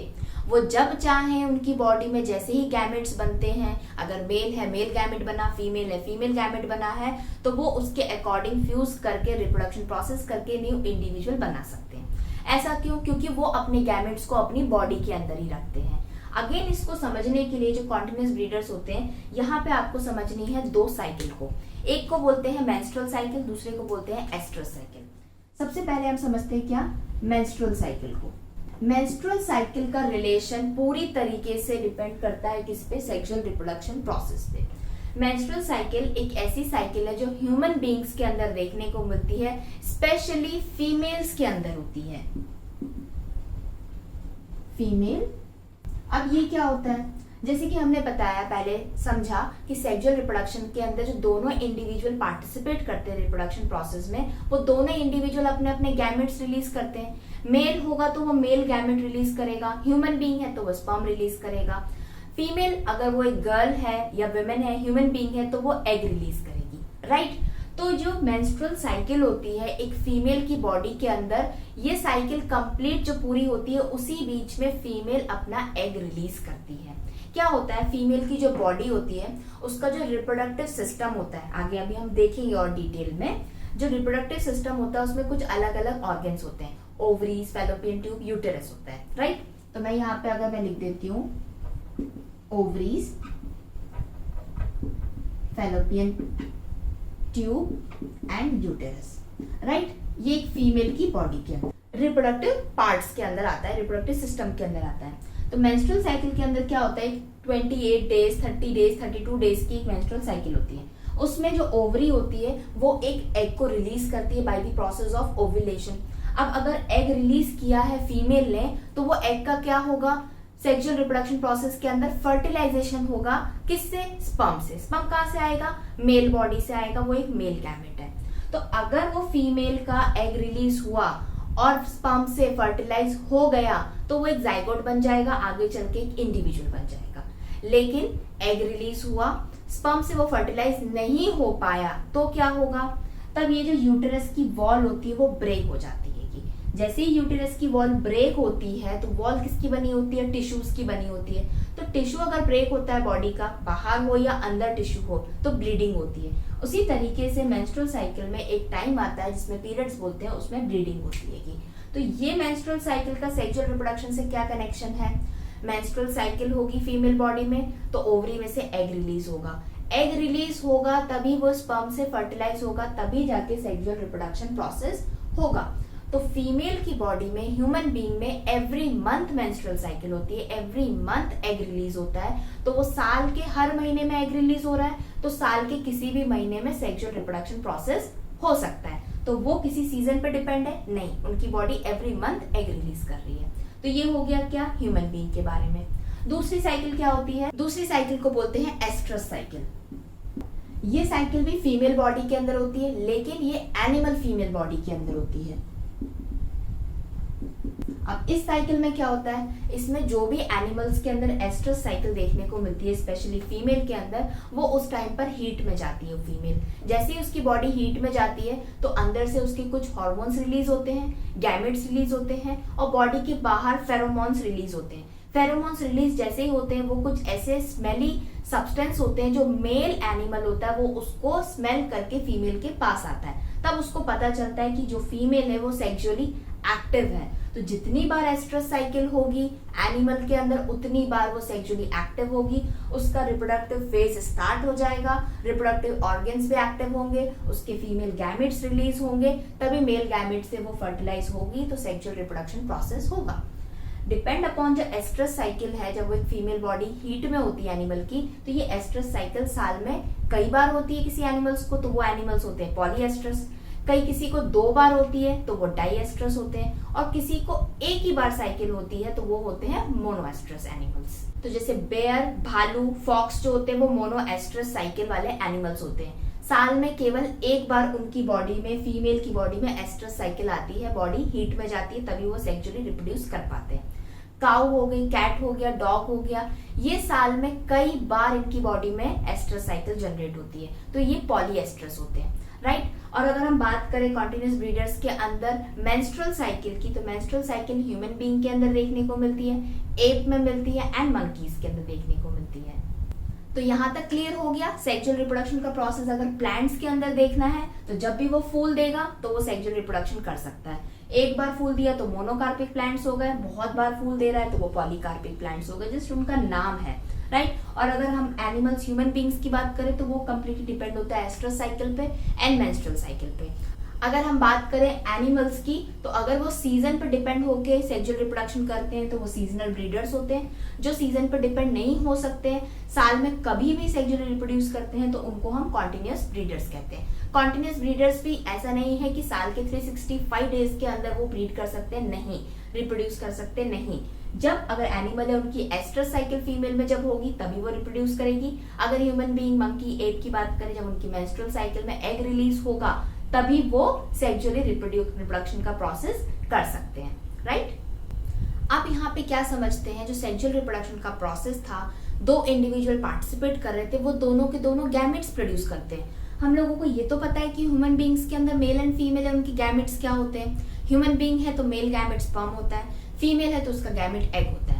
तो सेम प्लांट्स भी सेक्सुअली रिप्रोड्यूस करते हैं तो वो भी मेल गैमेट अलग रिलीज करते हैं, फीमेल गैमेट अलग रिलीज करते हैं। तो यहाँ पर हम समझते हैं कि प्लांट्स के अंदर जो फ्लावर एक रिप्रोडक्टिव पार्ट होता है, उसके अंदर मेल गैमेट्स कौन से होते हैं एंड फीमेल गैमेट्स कौन से होते हैं। तो सबसे पहले यहाँ पर मैं एक फ्लावर ड्रॉ कर देती हूँ। ये हो गया क्या, एक फ्लावर किसी प्लांट का बना हुआ है, राइट। ये हो गया एक प्लांट, इसमें ये इसकी लीव्स हो गई। अगर इस फ्लावर के अंदर मैं ये बोलूँ ये जो प्लांट है ये मेल प्लांट है, कैसा प्लांट है, मेल प्लांट है, तो इसमें क्या प्रेजेंट होगा इसके फ्लावर के अंदर, इसकी फ्लावर में प्रेजेंट होगा स्टैमिनेट। वो किस तरीके का होता है, ऊपर होता है कुछ ऐसे एंथर, और ये लगे होते हैं एक फिलामेंट लाइक स्ट्रक्चर से, तो इसको बोलते हैं ये फिलामेंट। ये हो जाते हैं एंथर, और इसके ऊपर लगे होते हैं क्या, पोलन ग्रेन्स, और इस पूरे स्ट्रक्चर को बोलते हैं स्टेमिनेट। तो ये जो स्टेमिनेट है, इसमें जो ये पोलन ग्रेन्स लगे हैं छोटे छोटे, यही है क्या, मेल गैमेट्स। तो प्लांट का मेल गैमेट क्या होता है? Pollen grains. कहाँ प्रेजेंट होता है? फ्लावर में। फ्लावर के कौन से पार्ट में प्रेजेंट होता है? एंथर के ऊपर, जो कि स्टेमिनेट का एक पार्ट होता है। क्लियर? अब बात करते हैं किसकी? फीमेल प्लांट की। सेम एक फ्लावर बना देते हैं, ये फ्लावर हो गया, और ये नीचे क्या हो गया? एक प्लांट हो गया जिसमें ये फ्लावर लगा हुआ है। तो फीमेल प्लांट या फीमेल फ्लावर के अंदर क्या देखने को मिलता है? कुछ इस तरह का स्ट्रक्चर होता है, ये। क्लियर? इस पार्ट को बोलते हैं स्टिग्मा। ये जो कर्व लाइक स्ट्रक्चर है, कर्व है, इसको बोलते हैं स्टाइल। और जो नीचे राउंड शेप है, इसको बोलते हैं ओवरी। इस ओवरी के अंदर प्रेजेंट होते हैं बहुत सारे ओव्यूल्स, और इस ओव्यूल के अंदर प्रेजेंट होते हैं क्या? एग्स। तो प्लांट का फीमेल गैमेट क्या है? एग्स है। कहाँ प्रेजेंट है? फ्लावर के अंदर। फ्लावर में कहाँ प्रेजेंट है? ये बोलते हैं इसको पूरा पिस्टिलेट। मेल को बोलते हैं स्टैमिनेट, फीमेल के पार्ट को बोलते हैं पिस्टिलेट। दोनों फ्लावर के अंदर बंद होते हैं, प्रोटेक्ट होके बैठे रहते हैं। पिस्टिलेट के अंदर जो ओवरी पार्ट होता है, वहां पे ओव्यूल्स में एग प्रेजेंट होते हैं। जब एक प्लांट का पोलन ग्रेन मेल गैमेट दूसरे प्लांट का जो फीमेल एग के साथ में फर्टिलाइजेशन करता है, तो सेक्सुअल रिप्रोडक्शन प्रोसेस होता है। अब ऐसा बिल्कुल भी जरूरी नहीं है कि एक प्लांट के अंदर मेल प्रेजेंट होगा और दूसरे प्लांट के अंदर हमेशा फीमेल प्रेजेंट होगी, क्योंकि ये ह्यूमन बींग्स नहीं है। प्लांट में कुछ ऐसे प्लांट्स भी होते हैं जिसमें एक ही प्लांट में एक ही फ्लावर के अंदर मेल भी प्रेजेंट होता है, फीमेल पार्ट भी प्रेजेंट होता है। तो उस बेसिस के ऊपर अगेन प्लांट्स को अलग अलग नाम में डिवाइड किया गया है। अगर कोई एक प्लांट है जिसके अंदर मेल प्रेजेंट है और यहाँ पर ही फीमेल रिप्रोडक्टिव पार्ट भी प्रेजेंट है, तो ऐसे प्लांट को हम क्या बोलते हैं? बाइसेक्सुअल। बाई मतलब टू, सेक्सुअल मतलब दो जेंडर, मेल एंड फीमेल दोनों एक ही जगह प्रेजेंट है। दूसरा नाम क्या होता है इसका? होमोथेलिक। होमो मतलब सेम, यानी कि सेम फ्लावर के अंदर, मान के चलो थैलिक यानी कि एक थैला लाइक स्ट्रक्चर, आप याद करने के लिए भी समझो, सेम एक फ्लावर के अंदर दोनों मेल फीमेल प्रेजेंट है, तो वो होमोथेलिक कहलाते हैं। ठीक है? इसी का तीसरा नाम क्या होता है? मोनोइशियस। मोनो मतलब होता है वन, इशियस मतलब होता है हाउस। तो यहाँ पे हाउस हो गया एक फ्लावर जिसके अंदर जो एक ही फ्लावर है, मोनोइशियस, एक ही हाउस है, एक ही हाउस के अंदर दोनों मेल फीमेल को रहना है, तो ये हो गए बाइसेक्सुअल प्लांट, होमोथेलिक, मोनोइशियस। तो जो प्लांट्स बाइसेक्सुअल होते हैं उनके अंदर सेक्सुअल रिप्रोडक्शन का प्रोसेस बहुत इजी होता है। क्यों? क्योंकि एक ही जगह पर मेल है, एक ही जगह फीमेल है, तो बहुत इजीली पोलन ग्रेन्स यहाँ पर इस पिस्टिलेट के अंदर चले जाएंगे, एग को फर्टिलाइज कर देंगे। वहीं दूसरी ओर अगर कोई प्लांट जिसके अंदर या तो आइदर फीमेल और मेल प्रेजेंट होता है, तो ऐसे प्लांट्स को बोलते हैं यूनिसेक्सुअल प्लांट्स। यूनि मतलब वन, सेक्सुअल एक ही जेंडर या तो मेल या फीमेल प्रेजेंट होगा। दूसरा नाम होता है इसका हेटेरोथेलिक। हेटेरो मतलब होता है डिफरेंट, यानी कि अलग अलग फ्लावर के अंदर अलग अलग जेंडर वाले रिप्रोडक्टिव पार्ट प्रेजेंट है। तो वो कैसे होगा? वो प्लांट एक या तो मेल होगा या फीमेल होगा। तीसरा नाम इसका क्या होता है? डाइशियस। इशियस मतलब मैंने पहले ही बताया हाउस, डाई मतलब टू, यानी कि टू हाउसेस हैं, दो घर हैं, दो फ्लावर है, तो दो, एक मेल एक फीमेल अलग अलग चले जाएंगे। यहाँ पर अगर यूनिसेक्सुअल प्लांट्स जो होते हैं, जो हेटेरोथेलिक डाइशियस होते हैं, उनके अंदर सेक्सुअल रिप्रोडक्शन प्रोसेस थोड़ा डिफिकल्ट होता है as compare to bisexual plants. क्यों? क्योंकि ये एक प्लांट है, इसमें फीमेल पार्ट प्रेजेंट है, दूसरा प्लांट का फ्लावर कहीं दूर है तो उसका मेल पार्ट अलग प्रेजेंट होगा, तो वहां से पोलन ग्रेन को यहाँ पे फीमेल में आना पड़ेगा। ऐसा जरूरी नहीं कि दो अलग अलग प्लांट्स के अंदर फ्लावर प्रेजेंट हो। कई बार ऐसा भी होता है, एक ही प्लांट होता है, उसमें दो फूल लगे होते हैं, एक फूल मेल होता है, एक फूल फीमेल होता है, यानी कि एक फूल के अंदर पिस्टिलेट प्रेजेंट होता है, मेल फूल के अंदर स्टेमिनेट प्रेजेंट होता है। तो यहाँ पर भी सेक्सुअल रिप्रोडक्शन होती है। यहाँ पर इंसेक्ट्स, एयर के थ्रू पॉलिनेशन प्रोसेस होता है। तो फ्लावर के अंदर जो सेक्सुअल रिप्रोडक्शन का प्रोसेस है उसका दूसरा नाम होता है पॉलिनेशन। पॉलिनेशन का मतलब होता है जो ये पोलन ग्रेन्स है स्टिग्मा पे इस पे प्रेजेंट है, स्टेमिनेट पे प्रेजेंट है, जब ये पोलन ग्रेन्स का ट्रांसफर होता है female reproductive part specially stigma of this pistillate, उसको बोलते हैं pollination. Transfer of pollen grain from anther to ovary of the pistillate is called pollination process, right. तो बाइसेक्सुअल प्लांट में पॉलिनेशन बहुत easy होता है as compare to unisexual plants. ये तो बात हो गई प्लांट्स की। अब बात करते हैं क्या एनिमल्स की, ह्यूमन बींग्स की। ज्यादातर मेजॉरिटी में जो मेल या female human beings and animals में वो अलग अलग होते हैं, यानी कि वो यूनिसेक्सुअल होते हैं। Male reproductive part male body में प्रेजेंट होता है, female reproductive part female body में होता है। तो मेल अलग होते हैं, फीमेल अलग होती है, बॉयज अलग होते हैं, गर्ल्स अलग होते हैं, मैन विमेन होते हैं, राइट। लेकिन कभी कभी कुछ एनिमल्स ऐसे भी होते हैं जिसके अंदर एक ही एनिमल के अंदर मेल रिप्रोडक्टिव पार्ट भी होता है, फीमेल रिप्रोडक्टिव पार्ट भी होता है। तो ऐसे एनिमल्स को बोलते हैं क्या, हर्माफ्रोडाइट। और इसका एग्जाम्पल है अर्थवॉर्म। तो अर्थवॉर्म को सेक्सुअल रिप्रोडक्शन प्रोसेस करने के लिए कोई दूसरे अर्थवॉर्म की जरूरत नहीं पड़ती है, बिकॉज ये अर्थवॉर्म के अंदर मेल रिप्रोडक्टिव पार्ट होता है तो मेल गैमेट्स भी प्रोड्यूस होते हैं, फीमेल रिप्रोडक्टिव पार्ट भी होता है तो फीमेल गैमेट्स भी प्रोड्यूस होते हैं, दोनों फ्यूज हो जाते हैं तो सेक्सुअल रिप्रोडक्शन प्रोसेस हो जाता है। अब यहाँ पे समझते हैं सेक्सुअल रिप्रोडक्शन प्रोसेस के 3 इवेंट्स को, यानी कि जो पूरा सेक्सुअल रिप्रोडक्शन का प्रोसेस है वो 3 इवेंट्स में डिवाइड होता है। फर्स्ट होता है pre fertilization event, fertilization event and final होता है पोस्ट फर्टिलाइजेशन इवेंट। तो प्री फर्टिलाइजेशन इवेंट में क्या होता है, सेक्सुअल रिप्रोडक्शन में जो 2 इंडिविजुअल पार्टिसिपेट करते हैं तो वो बनाते हैं क्या, गैमेट्स। तो यहाँ पर होते हैं अगेन 2 प्रोसेस, एक होता है गैमेटोजेनेसिस और दूसरा होता है गैमेट ट्रांसफर। गैमेटोजेनेसिस के अंदर जेनेसिस मतलब बनना, गैमेट बनते हैं और वही गैमेट क्या हो जाते हैं, ट्रांसफर हो जाते हैं प्री फर्टिलाइजेशन इवेंट में। अभी जो गैमेट्स बन रहे हैं, male gametes and female gametes जो होते हैं वो क्या होते हैं, अगेन 2 टाइप्स के होते हैं, होमोगैमेट्स या हेटेरोगैमेट्स। अगर दोनों गैमेट्स सेम हैं तो वो होमोगैमेट्स होते हैं, अगर 2 गैमेट्स अलग अलग हैं लाइक मेल एंड फीमेल तो वो हो जाते हैं कैसे, हेटेरोगैमेट्स। तो अगर मेल फीमेल है तो वो होगा कैसे, हेटेरोगैमेट्स, जो ह्यूमन बीइंग्स में देखने को मिलते हैं।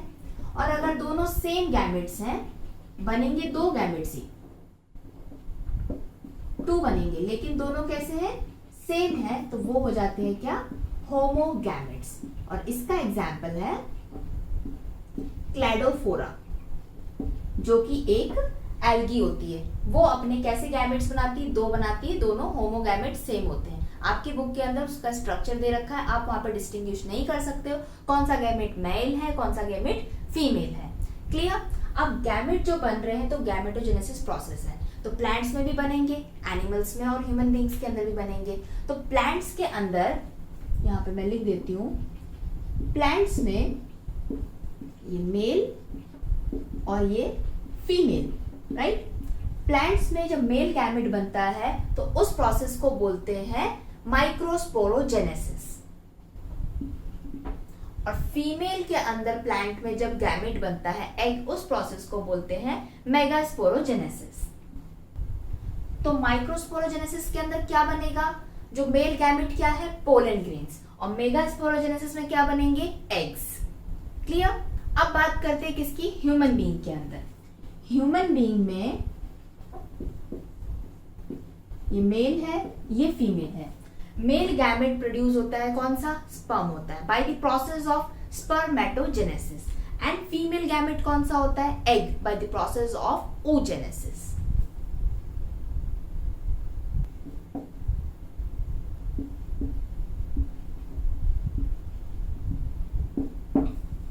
क्लियर यहाँ पर। तो ये पोलन ग्रेन, एग्स और स्पर्म और एग्स बनना क्या है, गैमेटोजेनेसिस प्रोसेस के ये एंड प्रोडक्ट्स हैं। तो ये pollen grain, egg, sperm, egg, ये गैमेट्स हैं। बाय द प्रोसेस किससे बन रहे हैं, ये माइक्रोस्पोरोजेनेसिस भी गैमेटोजेनेसिस है, मेगास्पोरोजेनेसिस भी गैमेटोजेनेसिस है, और ये दोनों प्रोसेस भी गैमेटोजेनेसिस है। लेकिन प्लांट्स अलग होते हैं, ह्यूमन बीइंग्स, एनिमल्स अलग होते हैं, तो उसका नाम हमने अलग अलग कर दिया, लेकिन प्रोसेस क्या है, एक गैमेटोजेनेसिस। गैमेटोजेनेसिस में जब ये गैमेट्स बन जाते हैं तब क्या होता है, इनका गैमेट ट्रांसफर होता है। मेजॉरिटी यही होती है, जो मेल गैमेट्स होते हैं like pollen grain and sperm, यही मूव करते हैं, यही मोटाइल होते हैं। जो एग होता है फीमेल गैमेट चाहे प्लांट और एनिमल्स में हो, वो हमेशा अपनी जगह पर ही रहते हैं, मेल गैमेट्स ही उनके पास में मूव होके आते हैं। तो उस प्रोसेस को क्या बोलते हैं, गैमेट ट्रांसफर होता है का। अगर मेल मूव होके फीमेल के पास में आते हैं तो मूवमेंट एक का हो रहा है, तो वो मैक्सिमम नंबर में रिलीज होते हैं, क्योंकि ट्रांसफर के टाइम पे काफी सारे जो गैमेट्स होते हैं वो डिस्ट्रॉय हो जाते हैं और एग को फर्टिलाइज करने का उनका एम होता है। तो इसलिए हम ज्यादा गैमेट्स रिलीज करेंगे तो कोई ना कोई एक गैमेट तो इस एग को फर्टिलाइज कर देगा। कुछ फंगस, कुछ एल्गीज ऐसी होती हैं जिसके अंदर मेल एंड फीमेल गैमेट दोनों मोटाइल होते हैं।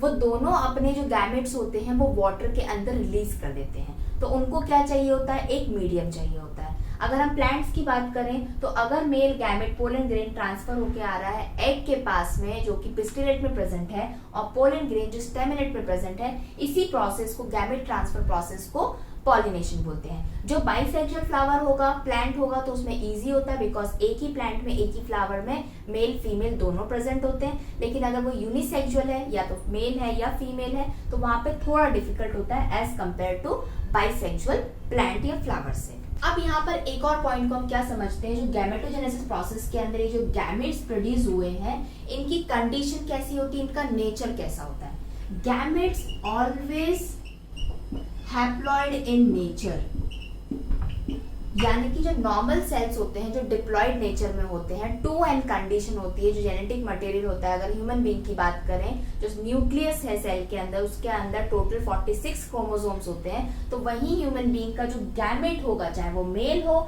या फीमेल गैमेट हो, उसमें n कंडीशन आ जाएगी। तो उसके पास क्रोमोसोम्स कितने हो जाएंगे, 23, जस्ट हाफ हो जाएंगे।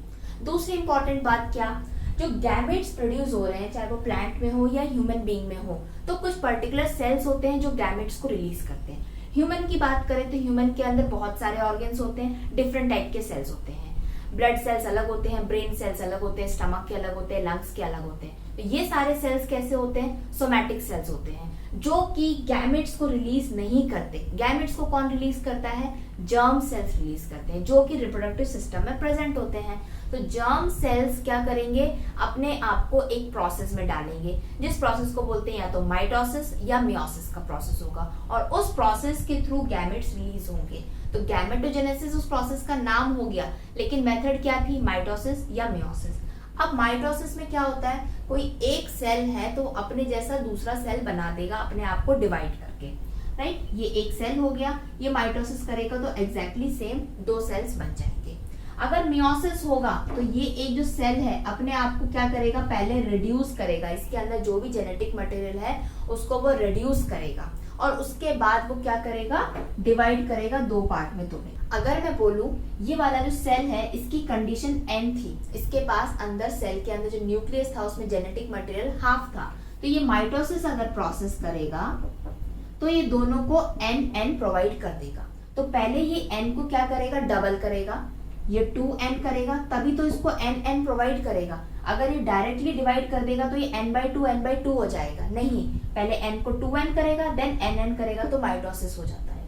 लेकिन अगर मैं ये वाले सेल की बात करूं और इसके पास अगर 2n कंडीशन है और ये मियोसिस प्रोसेस कर रहा है, क्या प्रोसेस कर रहा है, मियोसिस का प्रोसेस कर रहा है, तो ये nn प्रोवाइड कर देगा। ये पहले डबल नहीं करेगा, डायरेक्टली 2n को nn में डिवाइड करेगा। तो ये जो n हैप्लॉइड कंडीशन है, किसकी कंडीशन है, गैमेट्स की कंडीशन है। जो गैमेट्स हमने बनाए हैं गैमेटोजेनेसिस प्रोसेस के अंदर, तो अगर गैमेट्स प्रोड्यूस हो रहे हैं कोई 2n सेल से, तो वो मियोसिस प्रोसेस के थ्रू गैमेट्स रिलीज होंगे या बनेंगे।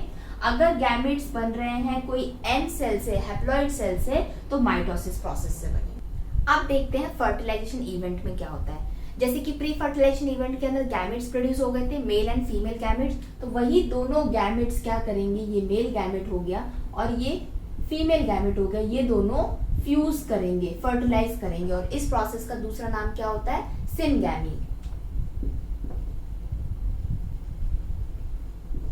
क्लियर। फर्टिलाइजिंग प्रोसेस के अंदर जो 2 गैमेट्स बने थे वो दोनों फ्यूज कर जाएंगे।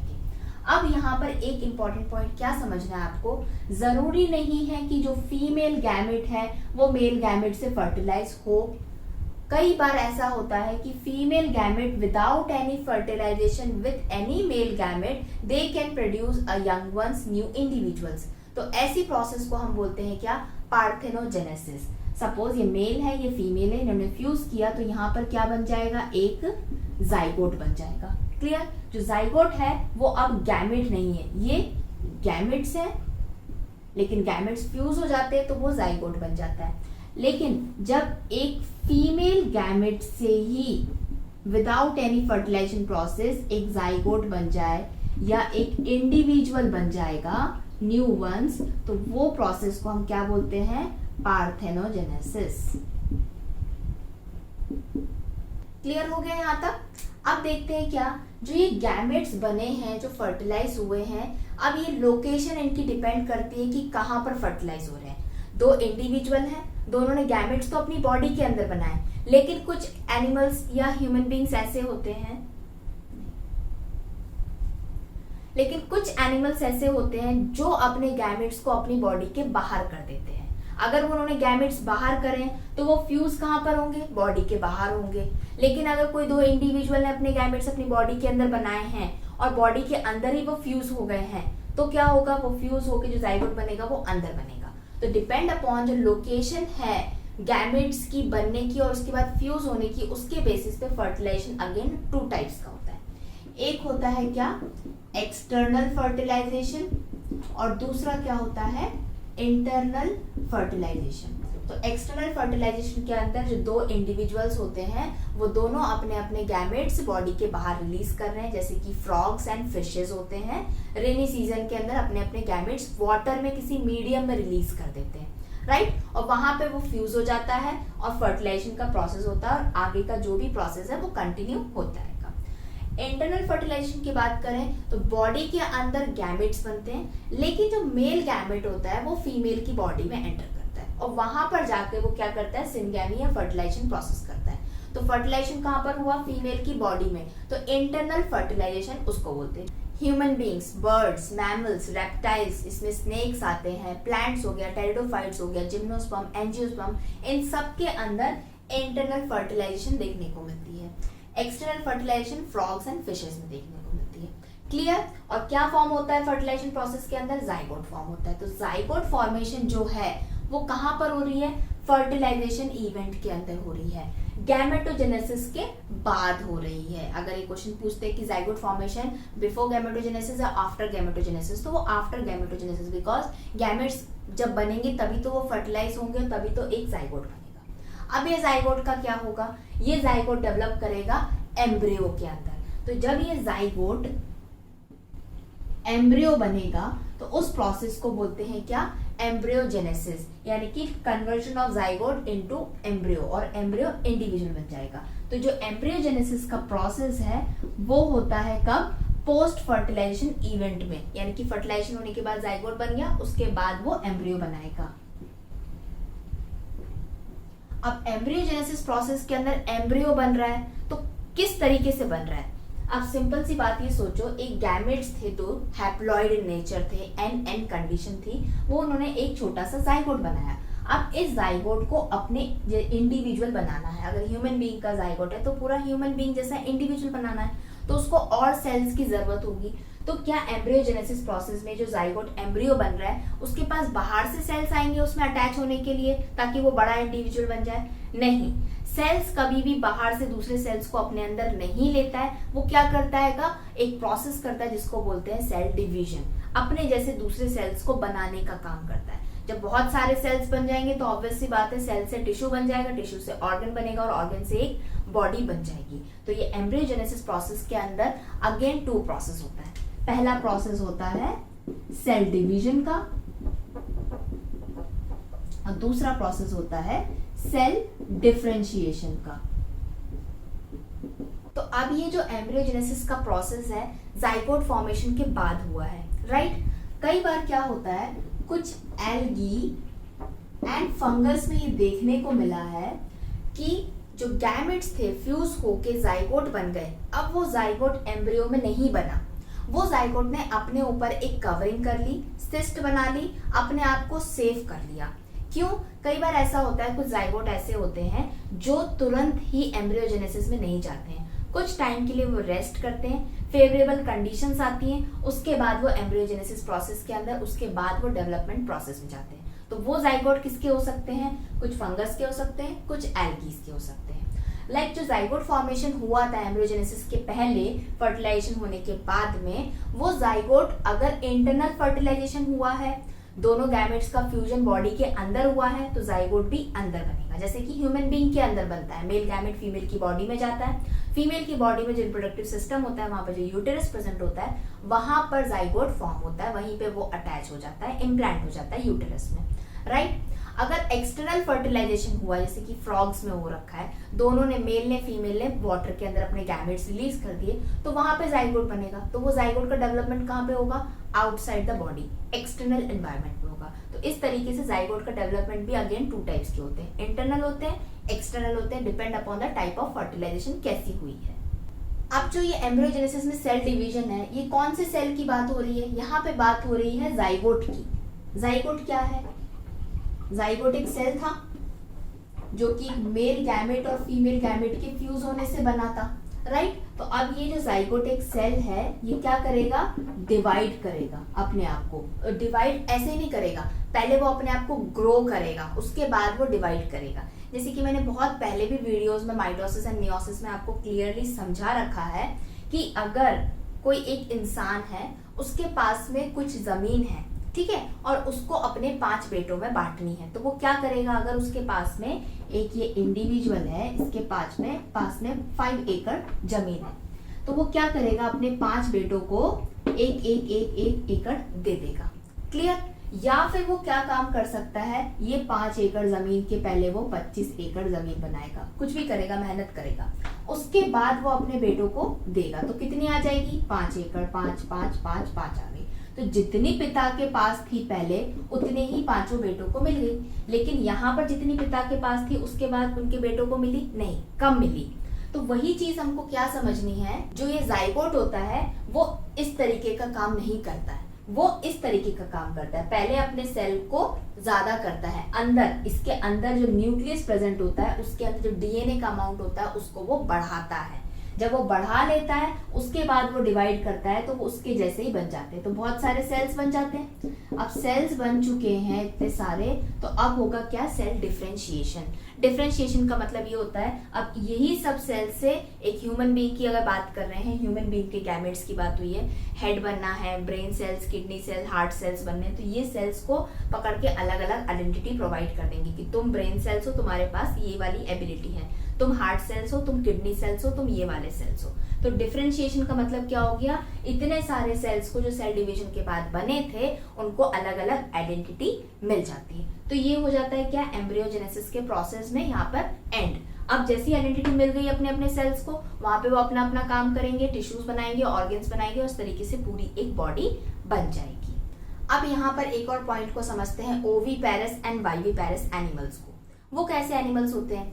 कोई एनिमल है, वो या तो मेल होगा या फीमेल होगा, अपने अपने गैमेट्स रिलीज करेगा प्री फर्टिलाइजेशन इवेंट्स के अंदर। देन वो गैमेट्स क्या करेंगे? फ्यूज करेंगे।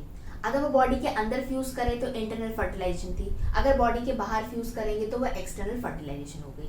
अगर ये जाइगोट बॉडी के अंदर है तो वो सेफ है, ये जाइगोट क्या करेगा? एम्ब्रियो बन जाएगा, राइट। एम्ब्रियो से इंडिविजुअल बन जाएगा।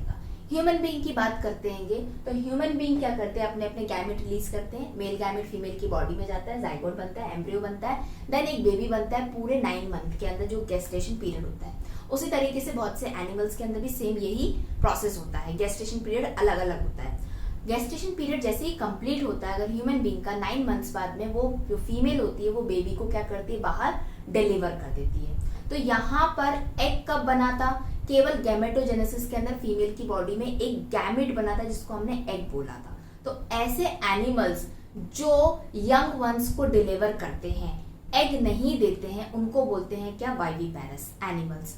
क्योंकि उन्होंने जो अपना जाइगोट था, एम्ब्रियो था, अपने अंदर वूम्ब के अंदर रख के उसको प्रोटेक्ट किया, उसको बड़ा किया। तो वो एनिमल्स कैसे हो गए? विविपेरस या वाइवीपेरस एनिमल्स। क्लियर? अब देखो, ये जो दो गैमेट्स हैं ये कोई ऐसे एनिमल्स के हैं जिन्होंने अपने गैमेट्स को बाहर रिलीज कर दिया। क्लियर? बाहर रिलीज करा तो बाहर जाइगोट बन गया। अभी जाइगोट कोई इंडिविजुअल तो है नहीं, एक छोटा सा सेल है। अगर ये सेल बाहर ऐसे ही पड़ा रहेगा कोई भी मीडियम में, चाहे वो एयर हो या वाटर हो, तो बहुत सारे प्रेडेटर्स होते हैं आसपास जो इसको डिस्ट्रॉय कर सकते हैं। कोई भी एनिमल जो अपने गैमेट्स रिलीज करते हैं सेक्सुअल रिप्रोडक्शन प्रोसेस के लिए, वो अपने जाइगोट को डिस्ट्रॉय होने के लिए रिलीज नहीं करते हैं। वो क्यों करते हैं? ताकि उनके जैसे इंडिविजुअल दूसरे और बन जाए। तो जाइगोट को प्रोटेक्शन की जरूरत है। तो वो एनिमल्स क्या करते हैं जो एक्सटर्नल फर्टिलाइजेशन कर रहे हैं, जिनका जाइगोट बाहर बन रहा है, उस जाइगोट के ऊपर क्या करते हैं, एक कवरिंग आ जाती है, राइट? और वो कवरिंग क्या करती है, अंदर वाले जाइगोट को प्रोटेक्ट करती है। इस कवरिंग के अंदर वो जाइगोट धीरे धीरे बड़ा होता है, इंडिविजुअल बनता है, जिस भी पेरेंट का या एनिमल का वो होता है। तो ये कवरिंग कैसी होती है? कैलकेरियस कवरिंग होती है, जिसको हम बोलते हैं एग। जैसे कि हैन होती है, अंडा देती है, तो वो हैन के जो अंडा होता है उसके अंदर से एक चिक निकल के आता है। वो भले ही उसके अंदर बॉडी में होता है, लेकिन वो एक टाइम के बाद उसको बाहर करती है, उसके बाहर वो उसको इंक्यूबेट करती है। तो ऐसे एनिमल्स को हम बोलते हैं क्या? ओविपेरस एनिमल्स, जिन्होंने क्या रिलीज किया? एग रिलीज किया। ये ओ से याद कर लो, उन्होंने एग रिलीज किया। अब आप बोलोगे कि जो एनिमल्स विविपेरस है या ओविपेरस, दोनों एग रिलीज कर रहे हैं, दोनों एग रिलीज कर रहे हैं, लेकिन वो कैसा एग था? गैमेट था। गैमेट एक अलग चीज है, ये वाले एग्स अलग होते हैं। ये कैलकेरियस इन नेचर होते हैं, यानी कि जो इनका शेल होता है ऊपर का वो कड़क होता है, ताकि अंदर का जाइगोट बच सके, प्रोटेक्ट हो सके। तो ये हो गया डिफरेंस किसका? ओविपेरस एंड विविपेरस एनिमल्स का। ये तो हो गई थी एनिमल्स की बात कि ओविपेरस एंड वाइविपेरस होते हैं, एग रिलीज कर देते हैं ताकि उनका एग के अंदर जाइगोट प्रोटेक्ट हो सके। अब बात करते हैं किसकी? प्लांट्स की। अगर एक प्लांट है तो उसके अंदर रिप्रोडक्टिव फेज आया जब उसने फूल को बनाया या उसका फूल निकल कर आ गया। फूल के अंदर क्या था? स्टैमिनेट था या पिस्टिलेट था? स्टैमिनेट से पोलन ग्रेन रिलीज हुए, पिस्टिलेट की स्टिग्मा पे आए, अंदर ओवरी के अंदर उसको फर्टिलाइज कर दिया एग को। एग फर्टिलाइज किया तो वहां पर भी एक जाइगोट बनेगा, आगे चल के वो भी इंडिविजुअल बड़ा होकर एक फ्रूट बनेगा। तो अगर मैं यहाँ पर एक प्लांट ड्रॉ करती हूँ, सपोज ये प्लांट है, उसकी ये लीव्स है, ये नीचे रूट पार्ट हो गया, और ऊपर क्या बना हुआ है? एक ये फ्लावर बना हुआ है। इस फ्लावर के अंदर क्या है? ये है पिस्टिलेट, जिसके अंदर क्या प्रेजेंट है? ओव्यूल्स। और इस ओव्यूल के अंदर क्या प्रेजेंट है? एग प्रेजेंट है। सपोज यहीं पे मेल पार्ट भी प्रेजेंट है, जिसमें से क्या निकल के आए? पोलन ग्रेन्स, जो ट्रांसफर हो गए इस एग के पास में पहुंच गए। ये फर्टिलाइज हो गया। फर्टिलाइज होने के बाद जैसे कि एनिमल्स और ह्यूमन बींग्स के अंदर एक इंडिविजुअल बेबी डिलीवर होके आता है, तो प्लांट्स के अंदर जब फ्लावर के अंदर फर्टिलाइजेशन प्रोसेस होता है तो उसके बाद बन के आता है बेबी के रूप में एक फ्रूट। तो वो फ्रूट क्या होता है? जो ये फ्लावर का ओवरी पार्ट होता है, ये वाला जो ओवरी बोलते हैं, ये स्टाइल हो गया, ये स्टिग्मा हो गया, ये ओवरी जो होती है ये बन जाती है क्या? Fruit after fertilization process. और अगर ये फ्रूट बन गया है इस तरीके का, तो इसके अंदर ये ओव्यूल्स प्रेजेंट थे, तो ये ओव्यूल्स क्या बन जाते हैं? ये ओव्यूल्स बन जाते हैं सीड्स, जिसको हम क्या बोल रहे हैं यहाँ पर? ये ओव्यूल्स।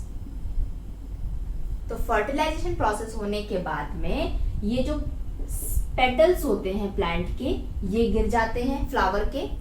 स्टेमेन गिर जाता है क्योंकि इसका काम हो चुका है, इसने अपने पोलन ग्रेन्स ट्रांसफर कर चुके हैं। लेकिन जो ये पिस्टिलेट पार्ट होता है ये नहीं गिरता, क्योंकि पिस्टिल के जो ओवरी वाला पार्ट होता है वही एक फ्रूट बनता है, और उसके अंदर के सीड्स क्या हो जाते हैं? ये ओव्यूल्स हो जाते हैं। और इसकी जो ये कवरिंग होती है इसको बोलते हैं क्या? पेरिकार्प, जो अंदर के सीड्स को प्रोटेक्ट करके रखती है, क्योंकि ये वही सीड्स हैं जो आगे चल के मिट्टी में जाके दोबारा से सेक्सुअल रिप्रोडक्शन प्रोसेस कर सकते हैं, यानी कि अपने से दूसरे इंडिविजुअल को बना सकते हैं, दूसरे प्लांट्स को बना सकते हैं। अगर हम ये दूसरा एग्जांपल देखिए, पी यानी कि जो मटर होती है, मटर के अंदर सीड्स आपको देखने को मिलते हैं। तो ये सीड्स क्या होते हैं? ये ओव्यूल्स ही होते हैं। और ये इसकी कवरिंग क्या होती है कि ये आपकी हो जाती है इसकी पेरिकार्प। ये हो गया एक फ्रूट। तो यहाँ पर कंप्लीट हो गया आपका reproduction in organism class 12th biology का चैप्टर नंबर 1 शॉर्ट वीडियो। आपको ये वीडियो कैसा लगा, समझ में आया है तो प्लीज कमेंट सेक्शन में कमेंट कीजिए। अगर आपको इसमें के और वीडियोस चाहिए और चैप्टर्स के तो प्लीज कमेंट करिए। वीडियो समझ में आया, अच्छा लगा है तो इसको लाइक और शेयर जितना हो सकते हैं अपने फ्रेंड्स के साथ में करिए।